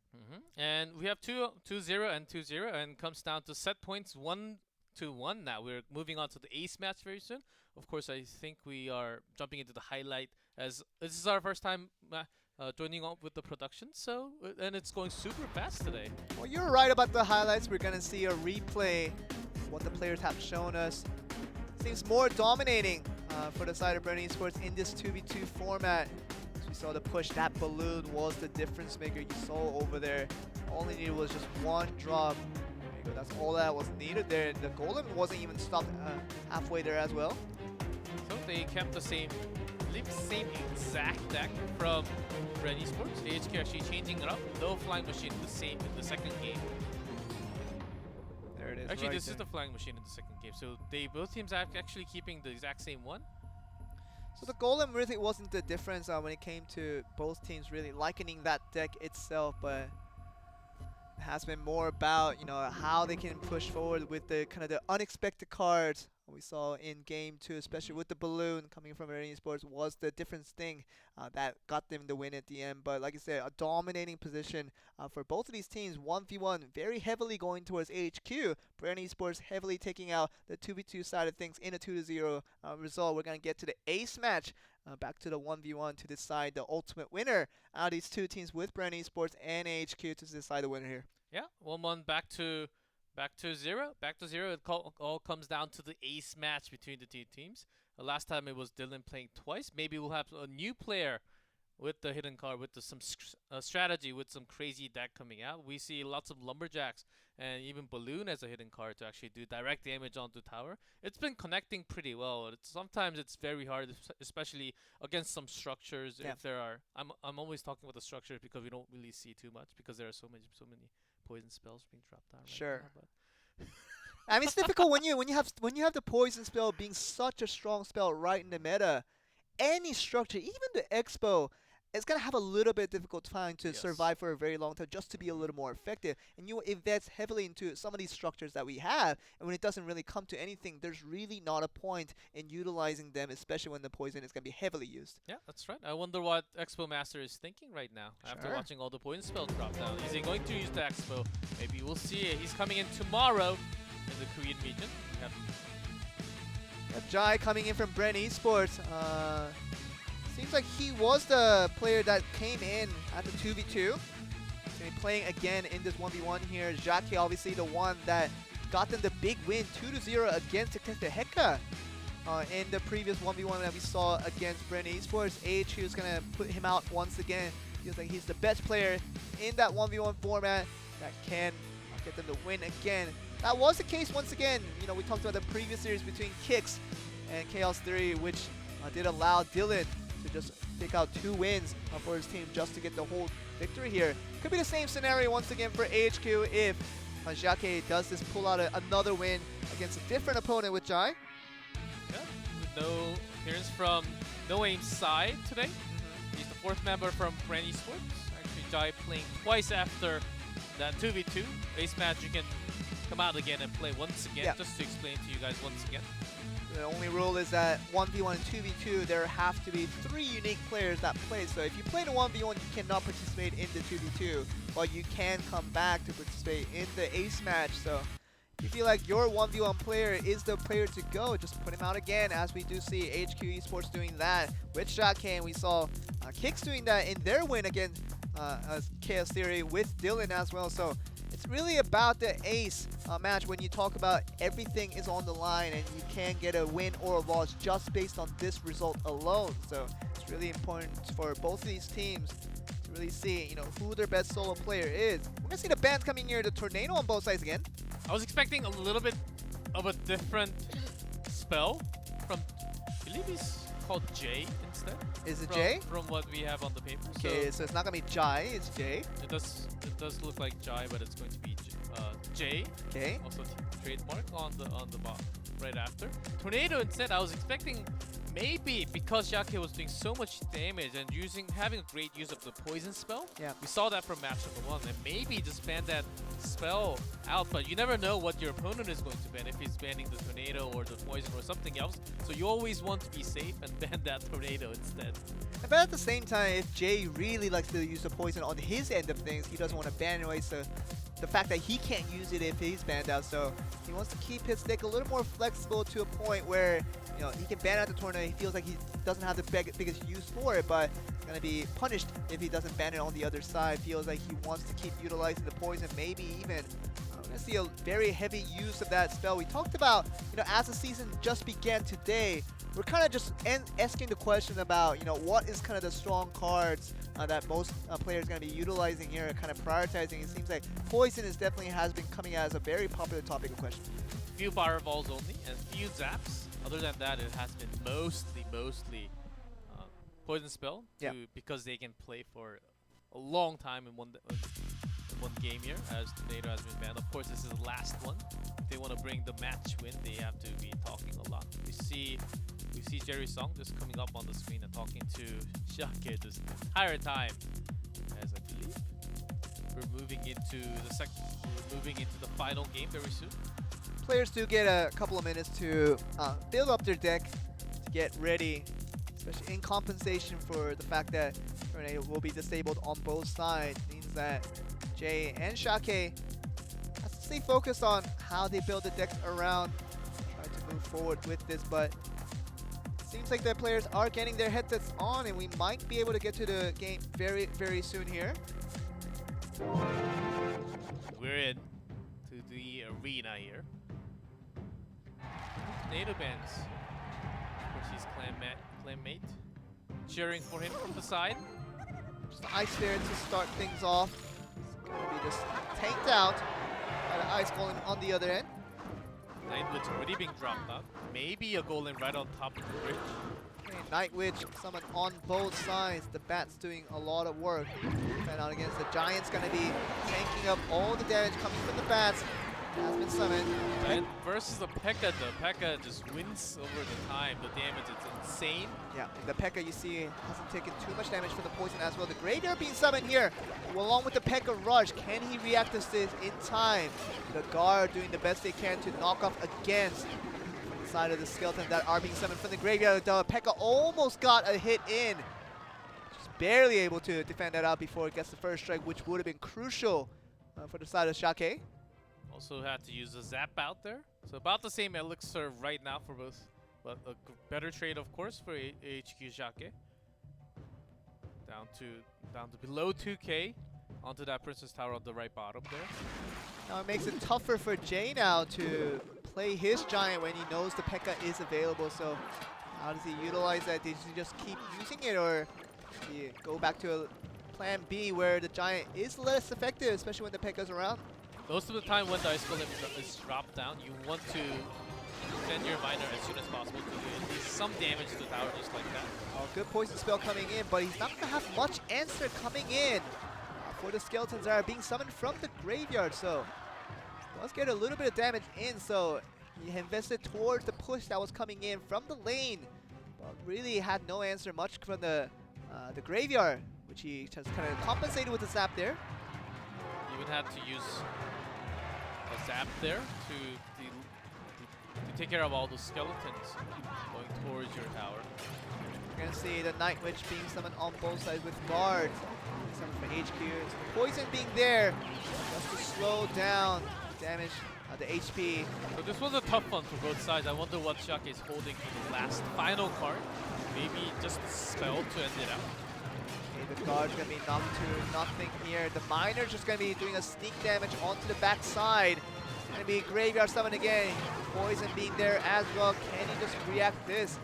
Poison's going to be taking care of most of the skeletons here coming from the Graveyard. As long as you have your own prison, you have your Miner to actually go to do some chip damage. You can win over time. You can use the poison as a defensive tool to not take any damage. I think Jay so far has got this right now. Okay, he does have to have the poison once again. There you go. He summons it just to make sure the Graveyard is compensated for. But at the same time, the trade is coming slowly in the favor of AHQ. The arrow is the last spell coming in from Schottky. How can he react to it? Because the Electro Wizard just slowing down the push coming in from Jay right now. But the push, once again, the Graveyard, another attempt here. Poison being sent down just to stop it a little bit time being. They built on Giant and the Hecka is a good, very good card, of course, to drop down, but not at this timing. They want to do the chip damage. They have to win over time. And win over time, Miner right now seems to be one of the best tools for Jay. May not even have enough time right now, 2:20 left. The poison once again. The Hecka now is summoned for the side of Schottky. Can he react to this? Giant is going to be taken out one by one. One hit coming from the Giant that will come through. Miner's going to be hitting a little bit as well. So 464, 410, dropping slowly but slowly from the side of the poison. Now the Graveyard has been used, and he doesn't have a poison to react to this. He's going to be trying to work with this as much as he can. It's going to be the poison going down. Can he react to this in time? Miner being dropped, and I believe Jay has the poison himself. Okay, so we're it's going to see. Not been used yet. So 275 left on the HP here. Gonna be the poison laid down for the very last time. Will this be enough damage to finish him off? The Graveyard just trying to react in time. The Miner's gonna be going for the very last hit, and that will not give enough time for the Graveyard to react to that. And the poison and the Miner combo was good enough to finish it before he could react there with Bren. And Jay just having the ability to soak it up and just control his poison as a defensive tool. When he actually used it as an offensive tool to do the tower damage, he had the guards. He had another source of defense to actually block that Graveyard from coming in. Schottky, once he was dropping poison all the time as a defensive tool, he was very lost. He didn't really know. He was always using a Graveyard as an offensive tool, was countered by the poison all the time, but it's a worse of a trade. 5 elixir for 4 elixir trade all the time. Then you are going to be losing in the elixir war in the long run. It really is, and especially in overtime when the elixir run is going very fast, you have to be very composed in how you use those elixirs. Make sure the defensive strats are ready to go in case your opponent likes to be extra aggressive on things.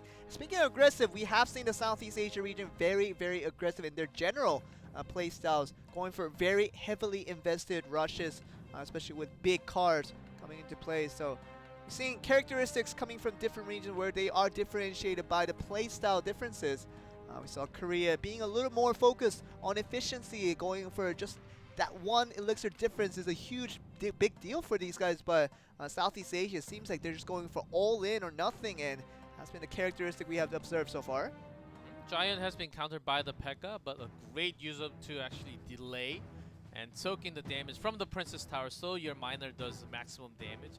Jay had everything in control in game 1, but may not be the same as Schottky has brought another deck in game 2. Okay, Schottky winning out set 1, does lose out to Jay in set 2.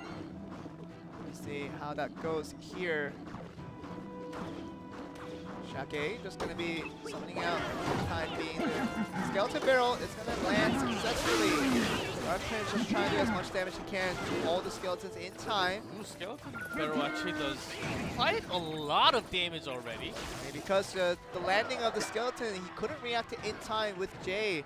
Just trying to use the Dark Prince to get all the skeletons out of there, but couldn't do it enough. Just that one layer of skeletons at a time. Yep, he was trying to save this much elixir, but he's not using burning it. Yeah, he's burning this elixir. Yeah. Why not maybe use something else? I think that could have been another way, but maybe he has the best cycle in his hand right now. Does not want to waste anything. Here we go with the Ice Golem just trying to slow down the Goblin game, but you talk about elixirs being wasted. For the side of Jake, and he just reacted to this. Now he has technically lost some elixirs against his opponent for the time being. Great counter, of course. Elixir Wizard will always win against a Royal Dragon. Okay, Bats being summoned with the Miner, trying to create distraction where they can get free damage onto this tower here. Bats gonna take some nice bites here onto the tower. They're gonna get knocking down to almost a 3-digit here. Right, straight into the tower. Will actually connect. Okay, so the ramp does connect. Now it's just gonna be the Hecka just trying to knock off the rest of the cards that we're trying to intrude through. Hecka was slowly trying to body block, maybe, but Battleland was. Oh, look at this! Disconnected so well. It's gonna be the minion just trying to counter against the Hecka. Hecka does not arrive to the tower in time. Gonna go into the double elixir in that last 1 minute mark. See what the players can do with their situations here. The Miner gonna be summoned with the Goblin Gang. He's gonna go for a few damage instead. It's gonna be aggroed by the Dark Prince. Bandit just gonna go for all the clearances here. Gonna go for another ram here. This Bandit will just get taken out from the Hecka. Single damage. He's gone, and Electric Wizard taking out most of them. Oh, look at this Hecka though on the left side. It's not being answered for a Skeleton Barrel is the first one on assignment. The Miner coming in to force a little more aggro as the Poison just trying to answer for it, but it doesn't seem like anything's gonna come through. But the second strike does not come into from the Hecka, which saves Jay a little bit of time to move forward, but that's still already a huge loss. There's a charge from the Ram and the Barbarians and the Dark Prince on the tower. This is the maximum push. Zap is trying to delay, but this is doing so much damage onto the tower. Oh no, just one more hit. Could have done it. Dark Prince, just one more hit, and even through the Hecka rush, he saved his elixir for his final push, and that was the Dark Prince with the Electro Wizard that could not be stopped by HQ Schottky in time. And Jay, he will bring the win for Bren Esports Yeah. in the final ace match. 2-0, 3 2-0s actually in match number 2 tonight. Quite impressive from both teams, and Jay just having the better elixir usage. His pushes were amazing. Bandit was somewhat wasted a few times, but still a great tool of delaying and also charging into the damage, and did some damage to the Hecka, so not the worst use, I would say. And it was interesting to the thing where, you know, Schottky had such a dominating performance in the game 1 where he went for 1v1 against his opponent with Detective Hecka. It seemed like such a dominating performance. I thought he was going to carry that on with his team to have a more dominating performance for the rest of the series, but it seemed like Red Esports something had come out of their pocket to make sure they had something of a backup plan to go up against HQ Esports. They win the 2v2 in a dominating fashion. They come back in the ace match against very much the superstar that was dominating with Schottky, comes back with Jay, and seemingly he has the answer to go up against very strong team here. Yeah, Jay just understanding when to push, when just reading the elixir count onto your opponent, when to make your best push, because you know once you are leading so much, once your opponent is not really dropping down too much, oh, I'm winning in the elixir war right now, so I should make the maximum push. That's what he did. He got the Dark Prince onto wall. He even had the fireball to finish up regardless of what happened right after. So just make sure that finish was going to be intact. Was very good coming in from Bren Esports, which I thought was going to be falling behind after that 1v1, but they came back strong in 2v2 and eventually in the ace match to get the win there. So a very nice win for these guys to see how they do. But I think we're going to be going to a closing once again, to a short break before we return for the third series. And I think we have the interview. Oh, we do have the interview before we get there. Don't think we're going to have the translations again. Bren Esports for the win. We're going to be going through here and seeing how they do. 这边有问题哇，刚刚打的 We do have the English translations now, so get to hear from these guys to see what they have to say. 跨别这么久再来台湾打比赛的感觉怎么样？第一个问题，对。So I'd like to ask Hecka first. How is it like to be in Taiwan again for such long time to play? It's good to be having him here again because of the Clash Royale. It's really having fun having. Yeah. 很高兴来到台湾，可以因为 Clash Royale 来台湾是件很棒的事。是。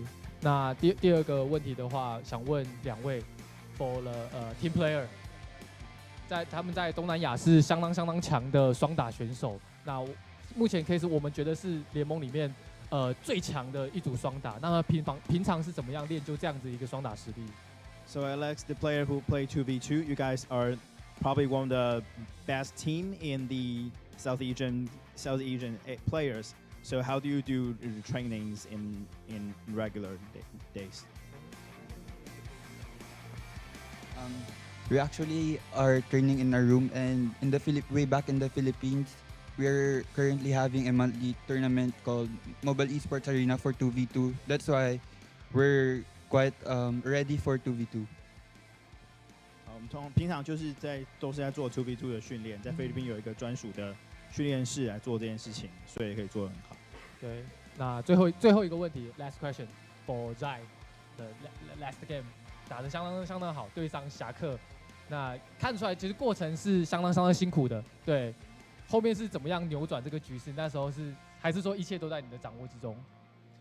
For Jai, you actually went through a really difficult time the last game. So did you turn out to have a luck to win the game, or everything was under control?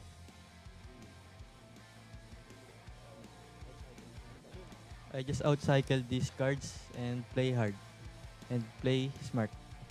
我觉得就是要很认真的玩，也要很聪明玩，才可以获胜。哦，就是实力但是智商，不是智商，这个计策还是非常非常重要的。好，那我们的再次恭喜 Brainsport 拿下这场比赛的胜利，好好休息一下，然后要准备第3场的比赛 for the Kicks。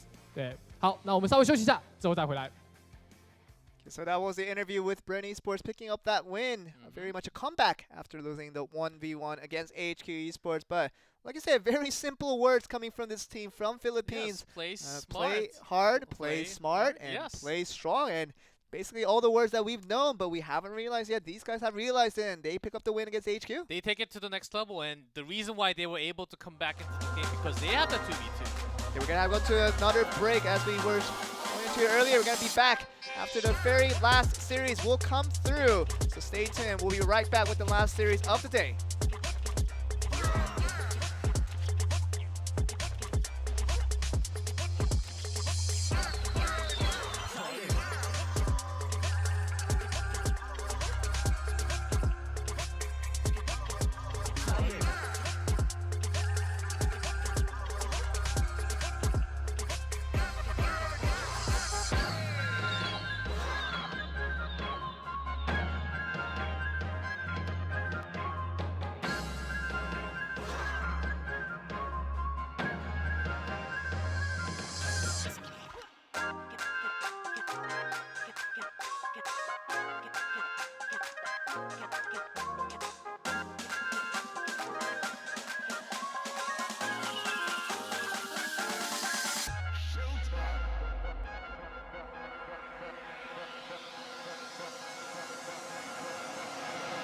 Let's go.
Let's go.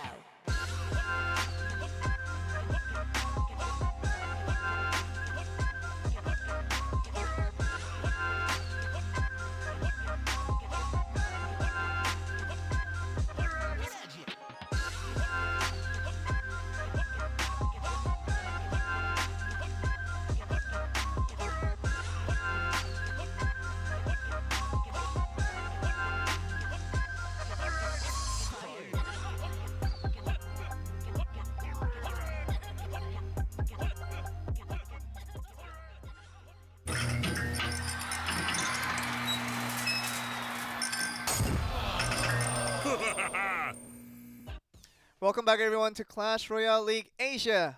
As we did conclude the first and the second series of today's day, and we saw the kind of the 4 teams that will be representing Southeast Asia. And we saw the winners coming in varying fashions. We're gonna see 2 of the teams now coming in for the very last series of the day here.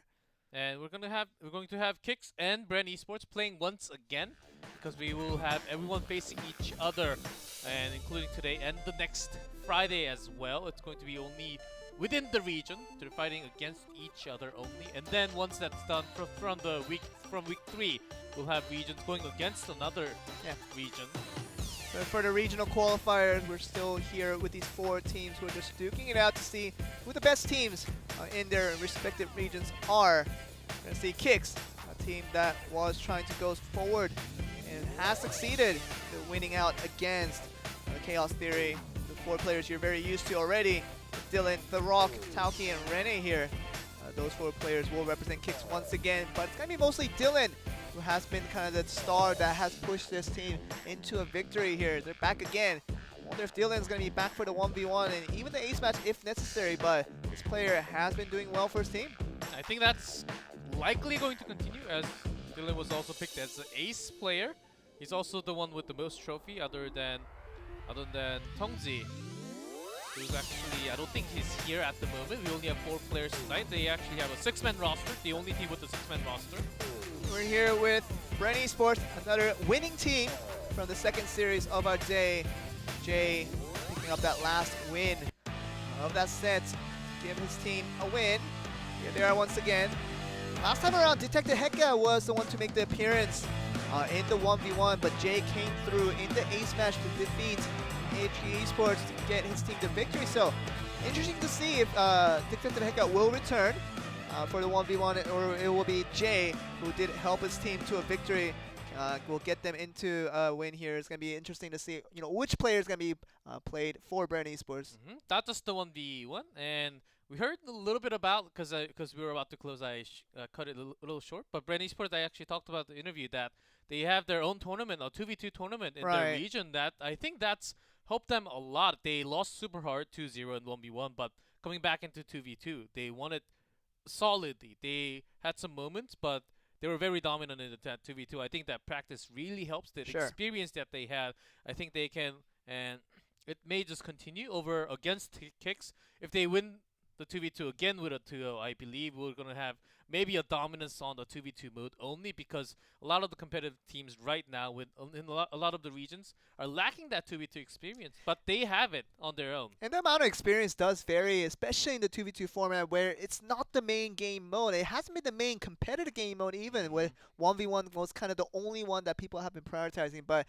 now with 2v2, especially in Clash Royale League Asia, putting that into a competitive mode. See how they do on that one. Tongsi is going to make his appearance for here, this 1v1 here. Seems like Dylan is not going to be the one to step in here. Going to be Tongsi instead. See how he does in the 1v1. Who's going to be up for Bren Esports? Going to be a bigger question here. If they're still deciding, well, they have... Yeah, Jay is going to be coming up now once again. Yeah, but that just means that he won't be available for the 2v2, which I'm sure he did contribute to getting them the victory last time around against AHQ. So Jay is going to be put forward for the 1v1 to get that first win. Hopefully is kind of what they're expecting here against Kicks. Yeah, last time it was Jay plus Manny Knoxville together on that 2v2 from Bren Esports. It has to be different because Jay's playing in 1v1 right now. Yeah. So definitely will not play in the 2v2. Manny Knoxville and Jay, what's the combo that got a very convincing 2-0 victory in the 2v2 versus AHQ last time around. So Jay, without him in the lineup for the next match, see how they did. But before we get to that, we're going to just focus on 1v1. So we have to get this done before we move on to the next segment here. So will it be Jay, a player that really has found a lot of success in today's games. First in the 2v2 and the ace match, which he helped his team to get to a victory. Will he get it done again against a new opponent now with Kicks and Tongsi here? Tongsi actually youngest player on the team. Only 16 years old. Wow. 2002. youngest player actually. We have lots of young players succeeding on top Clash Royale. You need that reflex, you need that experience. But once you're so good with few decks, you can actually climb so well to the top. But now we have the bans again, the same one. Wow, it's going to be a ban against the Three Musketeers. Didn't think that would have been the most common ban coming through, but both of these players feels like that's the biggest threat onto them for the time being. So Elixir Collector has not been banned now, so even without the Elixir Collector, the Three Musketeers seemingly a big threat for these guys, and wants to feel like they want to get that out of the way, not even have to think about it during their matches here. And Tornado is another spell that's available, and oftentimes in 1v1 it has been the popular one used, but still is the poison spell instead so far. But Three Musketeers lots of the time has been pushed along with the Giants having the maximum push. Make sure you have the split. Once before you could actually gather all three with the Tornado if you place them right after the initial drop, but you can't do that anymore with the nerf onto Tornado. So I think they were maybe concerned about the changes that could come in, the variety of changes that could come in from the opponent. Just taking that out, taking out threat that may be coming in. I think that's a smart idea to move on. Sure, and we saw the effectiveness of the Three Musketeers come really through when it has been split 2-1 onto two sides, and one for the offensive effort while the other two go for the defensive threat. It allows you to be a little more flexible as you move forward. So don't have to worry about that in this particular series, as the Three Musketeers will be banned out. Seeing a lot of cards left open, that means that one less ban pick has been used for both of these teams here. Hey, Sparky's available. Sparky's available as well, yeah. Well, I think we're a lot likely to see Sparky in 2v2, maybe? Okay. But also in 2v. I've been dominated by Sparky recently in the last few days, so I'm really salty about it. Sure. I mean, Infernal Dragons, all the fast-moving things with the Prince, Dark Prince, and even it's all the things that can move so quickly and put a lot of damage over time. The Sparky is so annoying to get through, and not even that high of an elixir cost to get that out there. And very slow, of course. Yeah. Very, very slow, and there are lots of counters like the Zap, the Electro Wizard, and Zappies, all that. But once you can't really stop it, once there is something giant like the Giant in front of Sparky, can you really stop that? It's really hard, actually. It's incredibly tough, and gonna see a lot of flexibility here, because as the two players now building their deck, getting ready to get into this one, we're gonna see how they do it here. It seems like the game will be going very, very soon here as we do begin the match between Kicks and Bren Esports here. Both of them winners out of their respective first series of the tournament. Tossing down the Goblin Hunt. Has to just to tank up some damage. Not going to get any damage from here. Maybe just a few on the left side, actually.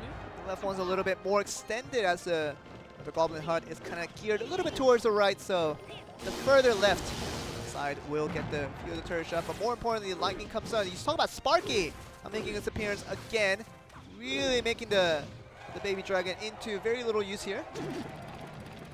Miner coming in now with one of the Sparky, just trying to put a little bit of shock as the Miner does a little bit of damage over time. The Mega Minion is there to stop the Sparky for the remainder of it. Zappies. Yes. Yeah, Zappies. Oh, Zappies, yeah, I was sorry. I got you there with the Sparky. Oh, yeah, Sparky and the Zappies. I got the two things mixed up. But here we are once again, but the Goblin Hut going through again. The poison is going to be planted against the Night Witch here. Wilgo's actually not making it to the tower, dropping down the Giant right before, so that it does not really connect, only the poison and damage onto the tower. Here we go, and that's going to be the Zappies once again spawned down to go up against the Giants and the Night Witch. The Bat's being summoned continuously, so it's going to be the Bat trying to get a little bit chip damage while the Baby Dragon is right behind. The Mega Minion is there as well. So the Mega Minion is the big one. Yeah, so that's going to put in a little bit of damage, and it does have a little bit HP to tank out some of the arrows coming from the Princess Towers over there. Baby Dragon is slow, does some splash damage, but is not too great of an effect. Does only 100 plus some damage, but the Mega Minion, if he lands on the tower, actually does quite a lot more. Okay, obviously the Royal Girls coming in, trying to counter back for the Miner being summoned. Really has little effect as the Initial destroy coming in, but you can see the giant push once again with the Night Witch. See the Baby Dragon summon as well. The Hecka coming in now as a counter to the giant. Gonna get the giant before it does anything to his field here, and Tongsi gonna push with the Hecka, hopefully to a little more success. The Mega Minion just whopping out the Baby Dragon. The Royal Ghost being summoned. Invisibility just trying to get their giant, holding back the tank once again. The poison destroying out the miner as soon as it can. That was already used onto the spear goblin, so actually a lot of them will survive right after having up to 4 now.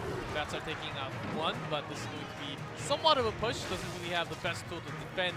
Only a lightning spell that has to be used onto the back line. Lightning has to be used just to equal out the trade they have been getting, but that is 6 elixirs used just to get him damage. But does he have enough defensive tools to defend against this? The Miner and the Royal Ghost coming in, Poison coming in as well. So that will be the victory coming in for Tongsi here, because it seems like Jay just used that lightning to get even on the trade, but that 6 elixir wasted. That was hurting against him now, and that couldn't him defend against the push that came at the end. He knew exactly. The giant was barely enough to actually be dropped down by Jay there. And Miner, once he knew that lightning spell was down, he wanted to have that push to the maximum, at least to a max amount of damage. And Miner just took out most of the damage along with the poison spell. We're seeing poison spell being used so many times right now. We can't really block the damage from coming into the tower, you know. I mean, poison is such a great offensive tool, but that's a good defensive tool as well. So you can be very flexible in how you use that spell. But we saw Jay trying to get the better end of things here, but Tongsi coming in strong, giving Jay the first defeat of this 1v1 so far. With the Zappies also, great delaying tool against the giant. Giant push was actually pretty insane with the Night Witch, with the Night Witch right behind the giant. But Zappies just delaying it with a tiny bit of stun every single time. It was really hard to make that push. Also, the Goblin Hunt was actually the one that set everything in together. The spear goblins have doing some chip damage onto the giant, also aggroing giant to be hitting the structures, because that's what giant are supposed to do. That means that the trade wouldn't happen even if the damage were going evenly onto both sides, where obviously Jay did not have a structure of his own to defend against all the damage coming in from Tongsi there. Seems like we're going to be ready for the second game here between these two guys, and Jay couldn't be stopped with all the force that was coming in from Tongsi, and Tongsi wants to do it again now. Now Jay's going to bring his first structure into the game with Tombstone. Maybe just as a defensive tool, just wanted to throw that out there. He just wanted to say that I do have a Tombstone, just kind of a statement maker right there. The guard's going to be going there to destroy the Tombstone, which is going to be an easy task for now. The minion, it's going to be the Mega Minion versus the Baby Dragon. Dark Prince being summoned here against the guards. Makes the shields and beat down right after from Hey, you see the Lava Hound kind of sneakily being summoned there with 2 hits coming from the Dark Prince, but otherwise it's going to be still the rush coming from the Lava Hound. Can it be stopped before it makes a big of a difference? Golem just being summoned on the other end of things. That's going to be the Mega Man trying to answer back for this Lava Hound that has been troubling in air. See how Jay wants to defend this one, or actually on the defensive. There's a tornado actually taking out most of the damage. Tongsi was a little bit too early on that Lava Hound. Okay, so the Lava Hound does not connect to full potential. The Golem has been making its last exertion to push. Hey, we're going to see a big push once again coming from the Mega Knight with the guards and the Mega Minion. Can he make this all-in push work out? Trying to get as much damage as he can. The Mega Knight's still pushing though. It's not going to be brought down anytime being. So if another 3 shots onto the tower. You can get another one. Yeah, so that's going to be the all-in push coming in from Jay. That works out. So we thought the Lava Hound would be the end of the big push, but he sends out a second big push with the Mega Knight coming in so strong with the help of the supports.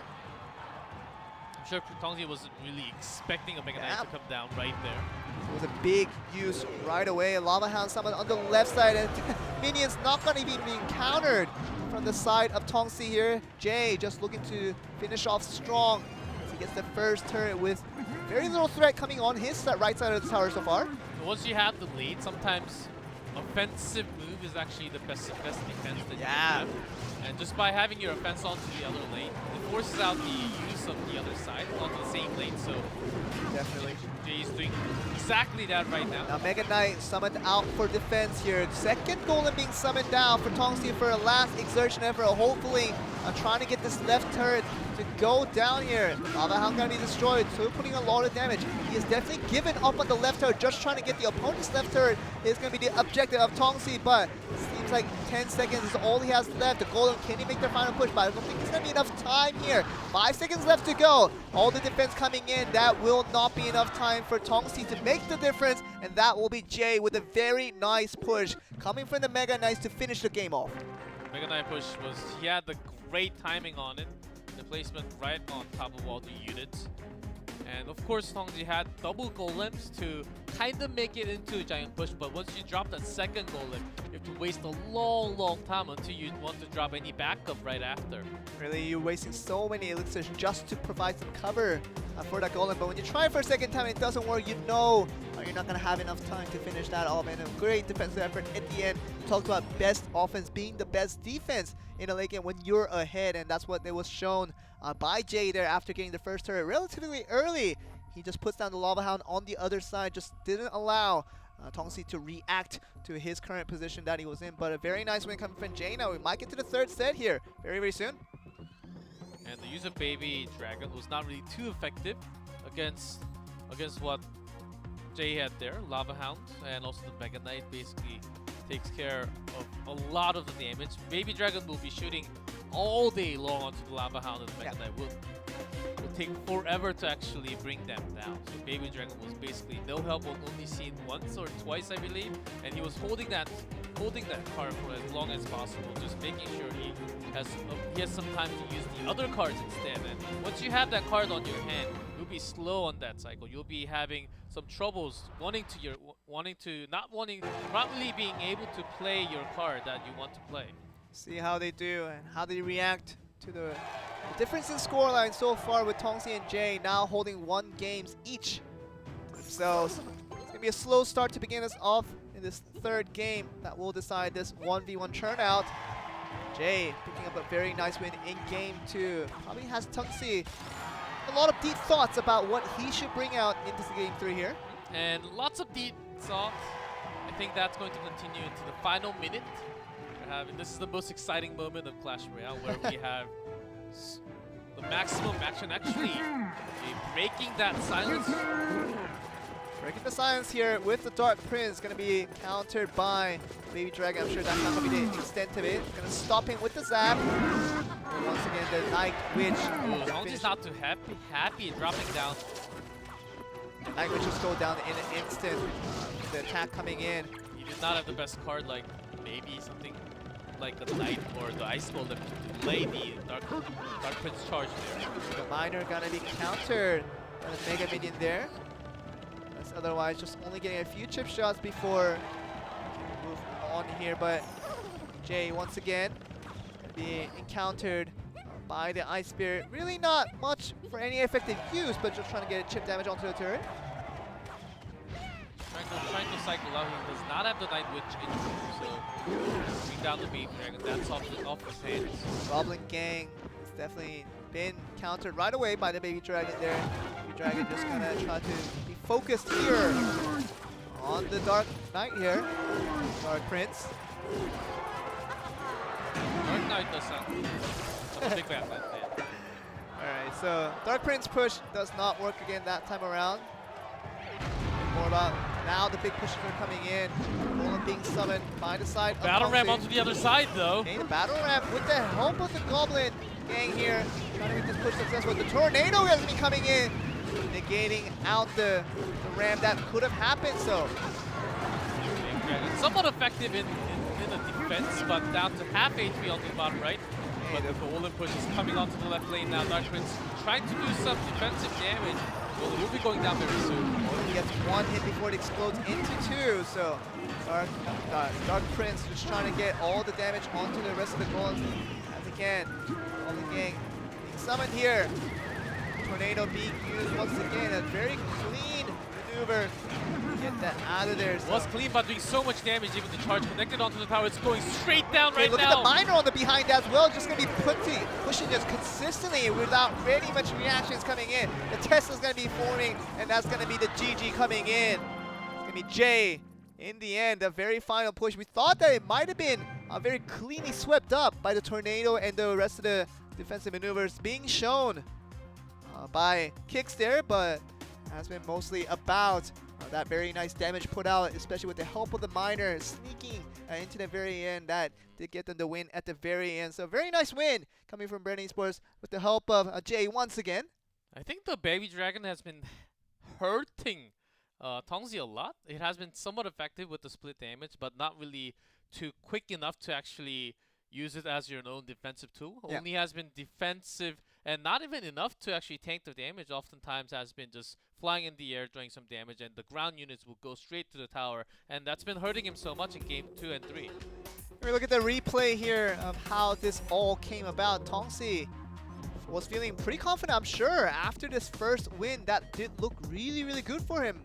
In game 1, Jay had Baby Dragon. Yep. And game 2, Tongzi had Baby Dragon. He lost. Game 3, Tongzi had Baby Dragon once again. Is Baby Dragon a losing card? So far, I do think so.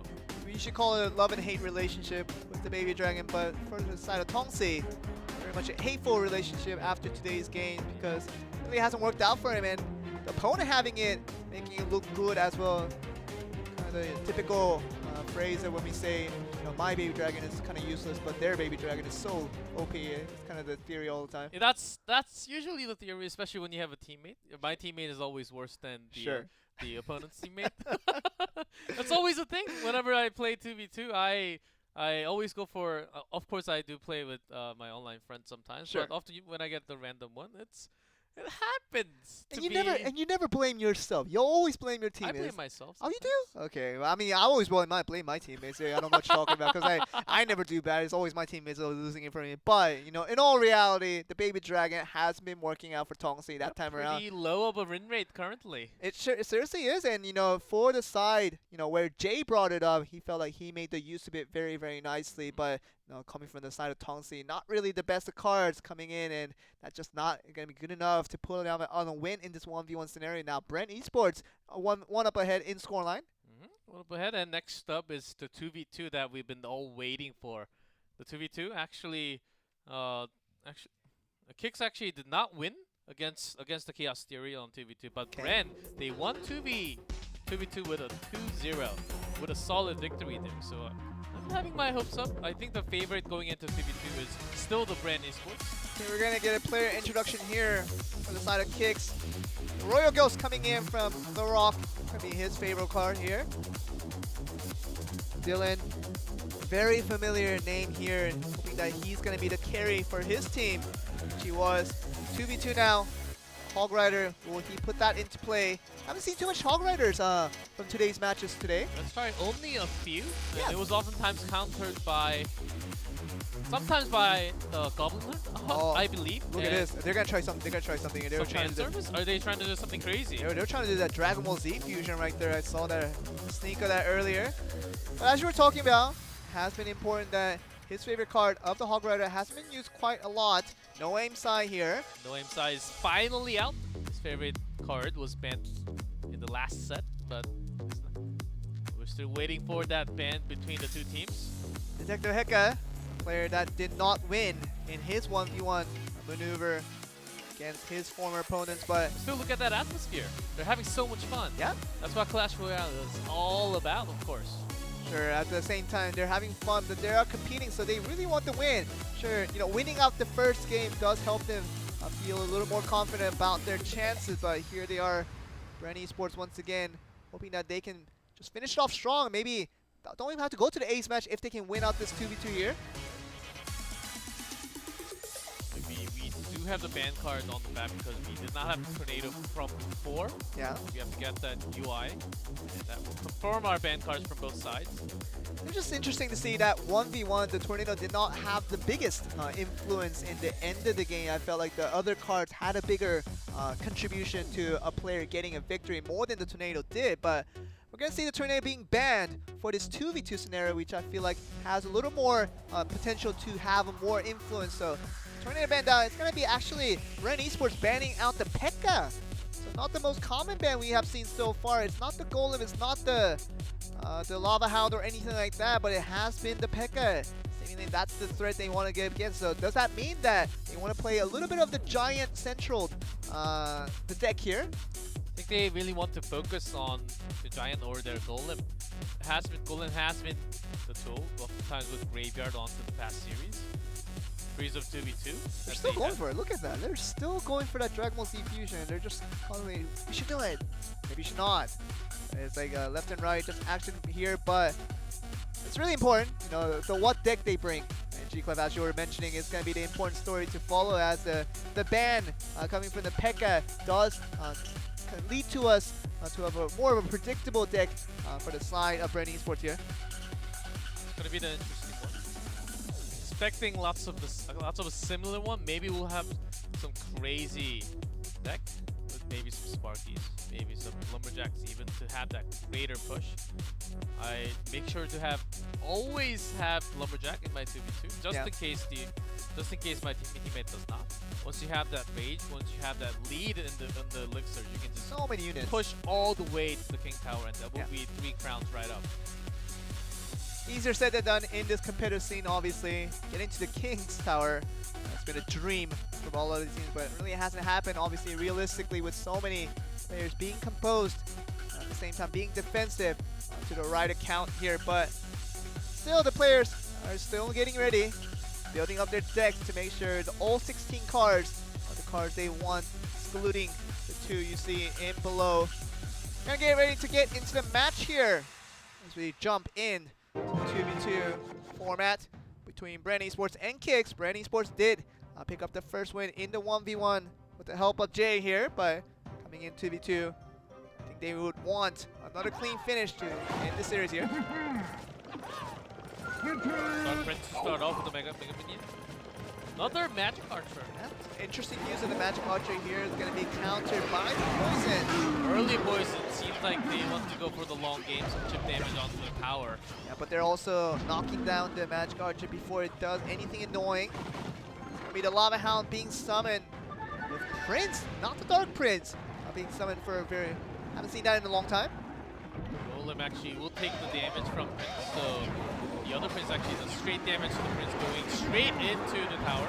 And we're going to see the Infernal Dragon just trying to halt this Infernal Dragon, but it's going to be actually frozen up. The freeze spell does come through, stopping the Infernal Dragon from doing anything to the Golem. Now it's going to do a lot of damage. Splits into 2. Do additional damage to it as well. Maybe they were also thinking of maybe Prince doing some damage to the tower, but the guards came right on time to stop that charge damage. Still a lot of damage being done. You see the Electro Wizard just directly countering the Infernal Dragon in the end, in the middle of the lane. The Graveyard being summoned, but not really being answered. This is all in the fence for both teams. Dark Prince. Oh no, look at this. This is going to be a very much a trouble. 422. 357 now down with the help of the Graveyard, so very good use of that. Only had the Magic Archer to try to counter against that. That's going to be countered with that, with the Poison, with the relatively low HP of the Magic Archer. We'll be going down very soon, right after one more Poison spell. This game is almost over, and it's really hard. You can't really make the crazy play, crazy comeback right now against that Poison spell. You're dropping down Lava Hound, but you're just looking for luck.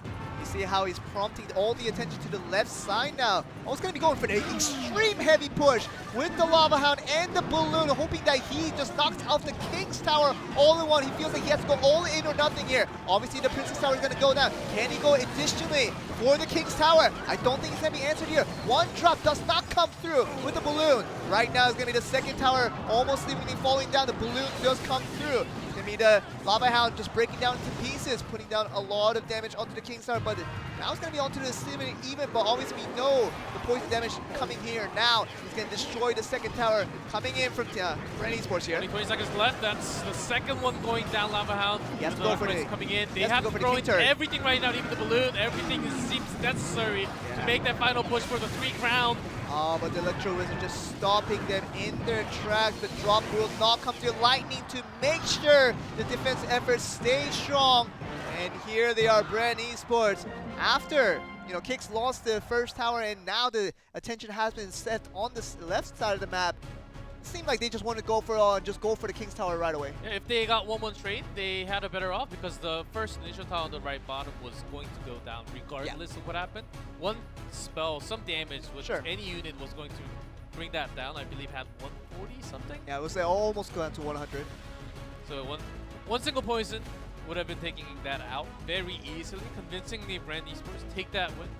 Great trade actually when they were going all in for that King Tower. I actually thought Kicks wanted to go all in 100% because they were going to lose it regardless. But a great defense at the same time from Brand Esports, just controlling the entire arena for themselves. Definitely wasn't Kicks giving up after seemingly losing the first tower in that trade. It was more about counting their chances of can they defend at the right tower? No. Can they defend at the left tower? Yes, maybe, but even at the same time, you're already going to be 1-0 down, even if you end up defending left turret. So he wanted to get some type of offensive energy in onto the right side, and that had to be an all-in coming with the Lava Hound and the Balloon, but it really was about, Kicks not really limited to much choices, but they just had to go for that in the end.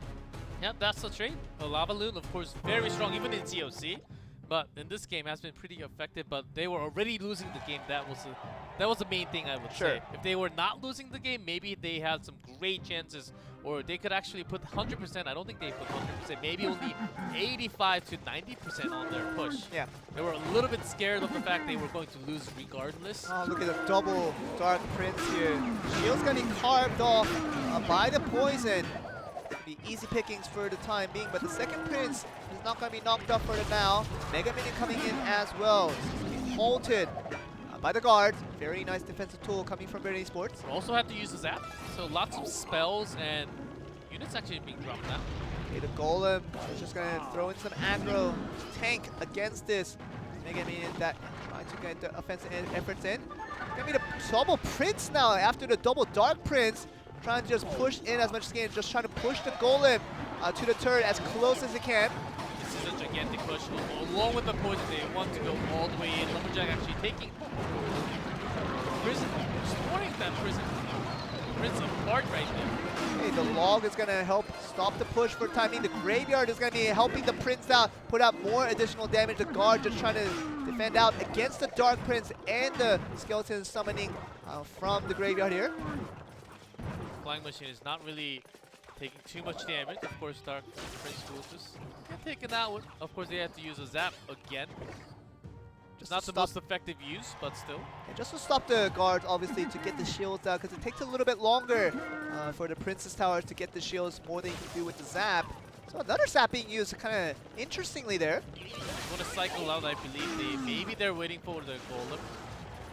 That has been the powerful push that they have to use, but Lightning spell already being dropped. They want to use the spells to actually bring this down. They think that their pushes are actually being super counters against each other, so they want to bring it down with the spell damage. Look how low the tower is right now. Just that one Musketeer, all to do enough damage to finish off that turret. There you go. You can see the first round going over to the side of Kicks.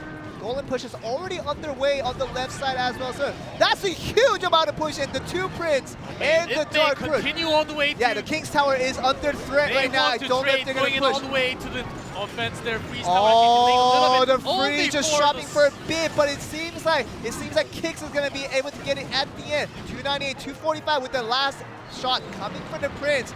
Good enough to finish it at the end, so it was an all-in effort. That left turret going down in a flourish after we saw two Prince and one Dark Prince charging it up with the Golem. Hey Joel, gotta be honest, this was the type of action I was expecting from the 2v2. It's fast, quick, lightning fast, but lots of action, crazy amount of damage going directly into the tower, almost the race into that King Tower. And of course, Kicks had the better trade from the beginning, but that race was some fire right there. My goodness, that was a lot of damage. Just that 1 single second we saw when you can combine high power damage coming from two Princes and also one Dark Prince with the Golem just tanking everything for you. Yeah, double Prince. The Dark Princes and the Princes there. So much damage, single damage onto the spears. If you let that princess go straight to that tower, it would actually be close to a tower down. Yeah. And they even had a golem right in front. They wanted to trade it out, maybe look for a lucky win for the push, but they were losing the game quite a lot. So once you have that lead, just taking Kicks, just knowing the advantage, pushing it to the maximum, as they were holding the lead with lots of the spell trade. Because as we were pointing out, Brent Esports, they were tossing down zaps so many times just to get their cycles in. Right. And it seems like the cycle was going to come through, but it came through a loss of elixirs. Although it is only 2 for the zap being wasted, yeah, I should say. More important for the side of Kicks, who had the biggest push at the end to finish them off. Now onto the even scoreline, 2v2. I know that Kicks is really wanting this win here so that can stay in this game against Brent Esports, who has been much more dominating than what Kicks has shown so far in this 1v1. But 2v2 now. Brent Esports losing 1, winning 1. Gonna be on to this last match to decide the winner. And if Brent Esports can win out this one and they win the 2v2, that will be them being the better team against Kicks in this particular series. That was a fiery game just now. That's what you were wanting. 2v2, that's how you want to end the game. Go for the race, and if you win, of course if you lose, not as you're feeling as well. The Miner just putting some type of chip damage onto him. The Mega Minion is going to come in. Countered by the Flying Machine there. Golem summoned early from the side of Brent Esports. Making sure the Electro Wizard can actually stop some charges, maybe some delays. Oh, the Log is going to be wiping out the Electro Wizard, but the Golem is still making its rush. Going to get at least 1 hit, hopefully. It does explode, and it's going to be countered by the Magic Archer, putting enough damage to get it out of there before it is hit by the Fireball. Prince getting that charge. Taken out by the shield of the Dark Prince. The Dark Prince countering well. Oh, it's gonna be actually the giant skeleton here. I haven't seen that in a while. This one, I believe we're about to see the first clone of the day. Okay. Very likely to come out, even with the rage now from the Lumberjack. Very typical combo with the giant skeleton. We see the clone. He's cloning right at the front of the Princess Tower is what we usually see out of that combo there, but it's gonna go down preemptively before he gets there. The graveyard is kind of the question that has been putting a lot of damage onto the side. Brent Esports taking a lot of shots already. Because that giant skeleton is very slow in the movement. Of course, not the slowest. Can't be slower than that one over there. Oh, well, this boy. Oh, this giant dude right here from the bottom. Oh, at the top 2 now. And the Golem here is going to be pushed by the Prince, and that can be move a lot faster now. The Balloon's going to be summoned here. The Balloon and the Golem is going to be the attempted push. Now by the side of Brent Esports. Can they counter back? The Golem has made it quite far without taking any damage. Lightning's just going to go there to wipe out all the defensive units. Coming in from Brent Esports, and Brent Esports is going to take all the damage without dropping a balloon shot. So that's going to be them losing a lot in the trade. The freeze them coming through just to get the Golem into safety, but they're going to make it with so many. Look, for Golem hasn't even broken on the side of Kicks, and they're now just broken into 2 with the defense efforts coming in. The Balloon just trying to be stopped with 4 lengths of first drop. The drop eventually is going to come through. They're going to lose the first turret now. The second drop coming as well. The 2 teams as Balloon continues to make its way in. Okay, one drop comes in with the Guard and the Electro Wizard and the Mega Minion just still pushing while the Golem has been invested, thinking like that was the trade they wanted to make here. The Golem coming for the other side with Brent Esports as well. The King's Tower almost going down with the second Princess Tower now under target here. The Fireball coming in, the Flying Machine and the Golem on the left side coming in. Just going right for the King's Tower now. Can he get air in time? Interesting to see. Everything going for the offensive except for that Tombstone delaying so well before that King Tower. Okay, the Graveyard coming in with the poison, just trying to knock out, but the Guards are on their duty to knock off all the skeletons here. Putting a lot of it, but the second tower does come through in overtime. Brent Esports had to do very well to stop the Golem Rush in the end coming from Kicks. That could have been very dangerous, but Fireball does come back to rotation. I know how they were spamming the cards just to get the Fireball back into rotation because they wanted to finish that off, that second Princess turret with that last spill. Hey, remember, in 1v1, I can never be this excited. Yeah. 2v2, in this kind of action, Game 2 was great. Game 3 was impressively done by both teams. Just full in offensive, just making sure if they have the tool, to maximize their defense, maybe just drop that Tombstone, maybe Exactly. just drop that flying machine as a defensive tool, but everything else as an offensive tool. Golem just going straight into the wall, or basically all the cards using as an offensive. We just saw destructive forces walking in. I know we haven't seen too many 2v2s. Obviously, today being the very first day of the tournament, and we're only looking at the Southeast Asia region as a whole. We haven't seen Korea, we haven't seen Japan, kind of known to be the more passive playstyle in the regions. Are we going to see the same amount of all-ins from 2v2 from those different regions as well? Well, I think there are lots of strategies. I think they were, because you really have to have the clone spell along with that giant skeleton. That is the only way. Never really got close to the tower, so I don't think they had it yet. Okay, I think we're going to be done for today, I think already. Going to go into the results very, very soon. As we did conclude today's day with a bang. Saw Kicks picking up the first win in their match against Chaos Theory. Ren Esports, kind of the highlight of the day, kind of the story of the day we have been tracking. A team that we didn't think were going to do that well coming in. They beat both of the very strong Southeast Asian teams with HQ. We thought would have been a very strong team coming in. Does lose to Brand Esports and does lose to Kicks as well. So Brand Esports, a very strong team right now.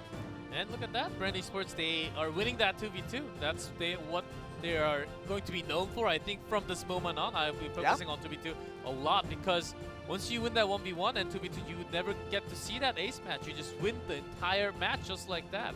I think a lot of teams should be focusing on 2v2 actually. I think this just showing, coming in from Brand Esports, should show the other teams that prioritization into training for the 2v2 becomes a lot more important now than just spamming 1v1s in your solo time. You have to get the teamwork, and without that teamwork, no matter how good individually you can be as a player, you just can't win out for the kind of majestic plays that you have seen from the chemistry coming from Brand Esports. And they were just on top. They knew their strategy. They had their own push. They knew exactly when to push with what kind of units. They had the cycle together. It's okay. It's even hard to have the 1v1 cycle, but having a 2v2 cycle, knowing what your teammate is also having at the same time, that needs a lot of practice together. And it really is, and kind of an example shown by Brand Esports of what 2v2 can represent and how fun it can be actually to watch. It's going to be interesting to kind of keep track as the seasons go by, as we get through the different regions and how they approach this different game mode that just used to be an event kind of match mode, but instead of a series competitive mode, now is a competitive mode that we can just keep our eyes on as well. But still no Sparky. I'm pretty sad. But it's only day one. We have lots and 好，观 lots 众 of 欢 days 迎 to 来到 continue. 赛后访问。哇，今天 Go on to the 第二次 interview 的 here. 访问 Hopefully we Brand have Esports another interview with 单 Brand 日两胜 Esports. 先恭喜一下 English 他们 translator, 先拿到 please. 2胜，好不好？ But congratulate Brain Esports for winning 2 times today. 谢谢。这今天表现相当哎，那先来问一下刚刚才出场的 Norin 赛，对，一上原本是候补，然后出赛的感觉怎么样？对。So originally it was a backup today. How does it feel like to actually play today? Actually, we were prepared to let me play for the 2v2 because we wanted to showcase all of our roster today and show the players what skills can we offer. 其实我本来就是会在2v2的时候出赛，我们想要展示一下我们团队不同的技巧跟策略。哦，所以说其实你们的队伍的 2v2 不是有固定的阵容，而是每个人都具备 2v2 的实力这样子。So you don't have persons that only play for 2v2. Just everyone are capable of playing 2v2, right? Everyone are capable of playing 2v2, right? Yeah. Not only some persons. Yeah. I think with great communication, everyone can play 2v2. 觉得有良好的沟通的话，大家都可以就是玩 2v2。对，那再来问一下Zai，对，今天是 1v1 all win， 对，今天的1v1是全部都获胜的，对，今天的表现真的是相当的不错，平常的准备看来是有下一番苦心，对对手的针对有没有可以分享一下今天是如何这样拿下2胜这样子？ You won both of the 1v1 games today. Do you want to tell us what kind of skills and strategies you used today? I'm just playing my best that I can do. I just want to know the key decks or key cards, and I will counter push. 对啊，就是看对手会用什么样的卡牌、什么样的技术，然后去对付他们。对，不能问太多，对不对？那最后有没有想就是跟自己的观众朋友们，跟自己有 fans 的 talk to them， 对，跟你们的粉丝说一下。Want to say anything to your fans, both in Taiwan, back in Philippines? 对。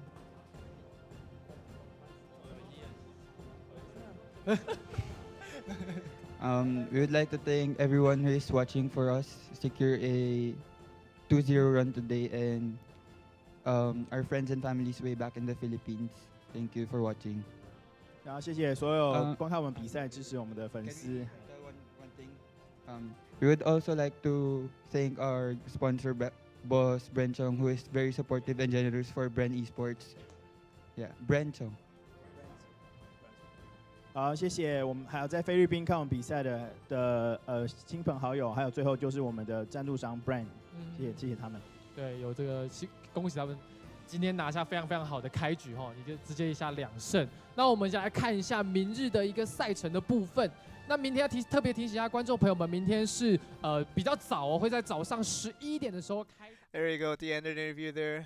I just really like how Brand Esports does their interview. It's so simple. It's like so simple. Just get good cards, play well, defend, rush, play hard, play smart. And that's how you win. I think that's how you win Clash Royale. That is basically how you learn. Like you pick up the key card from your opponent, make sure you know the cycling of the key card, and then try to counter. I think that's exactly how. Of course, it's easier said than done. You have to have everything in your head at the same time while you play, and perfect placement at the perfect timing.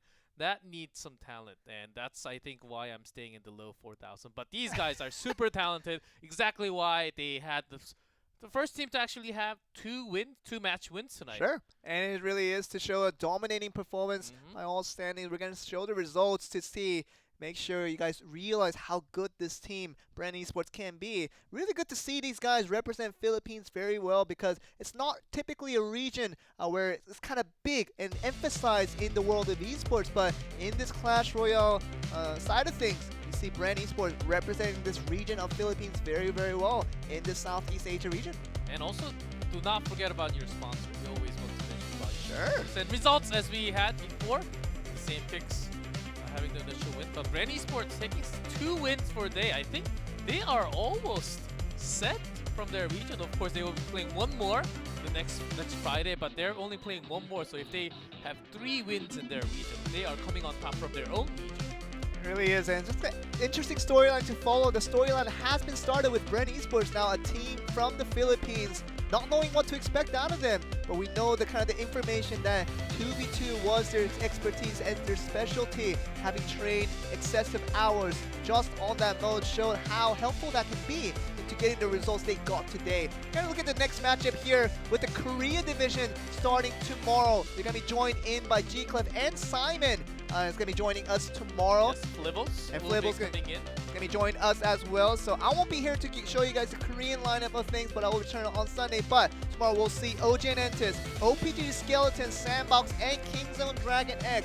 4 teams you may have heard of in different titles, but here they are to kind of show the Korean representation of Clash Royale. Gonna be opening up the regional division tomorrow. And if you're a fan of lots of VN creators on YouTube, YouTubers, there is at least 1 single good YouTuber on each team. Great players actually positioned in every single team, so I'm expecting very close games and great matches coming out tonight. And also, we've seen lots of creative decks on some platforms, and of course we did see some great actions coming out from CE, but Korea, I'm expecting a lot more from them. And it's just going to be interesting to see how they implement the 2v2. Is it going to be different to what we saw from Southeast Asia today? Because I think the playstyle difference generally has been a little bit different between those 2 regions, with Korea being a little more passive and kind of outsmarting your opponents. That has been the main priority, to see how they kind of handle the chaotic 2v2 is going to be the biggest question that I want to see answered tomorrow. But I'm going to be just going on and seeing you guys on the stream as you guys and you and Flibbles just join in. But you'll be back on Sunday. I will be back on Sunday. The Japan region. So sure. We'll be having some rotations this season. We'll be having going on and off. Like I'm doing Friday, Saturday, and you're doing Friday, Sunday, and Flibbles coming in Saturday, Sunday. So we'll have all of the matches going around. All the matches will come to you in time tomorrow. Will be the Korea regional qualifiers with you. joining us. And thank you guys for joining us today with our games from Clash Royale Asia. And we're going to be back tomorrow with the Korea Regional, so we're going to be back tomorrow. So stay tuned, and we're going to be back tomorrow.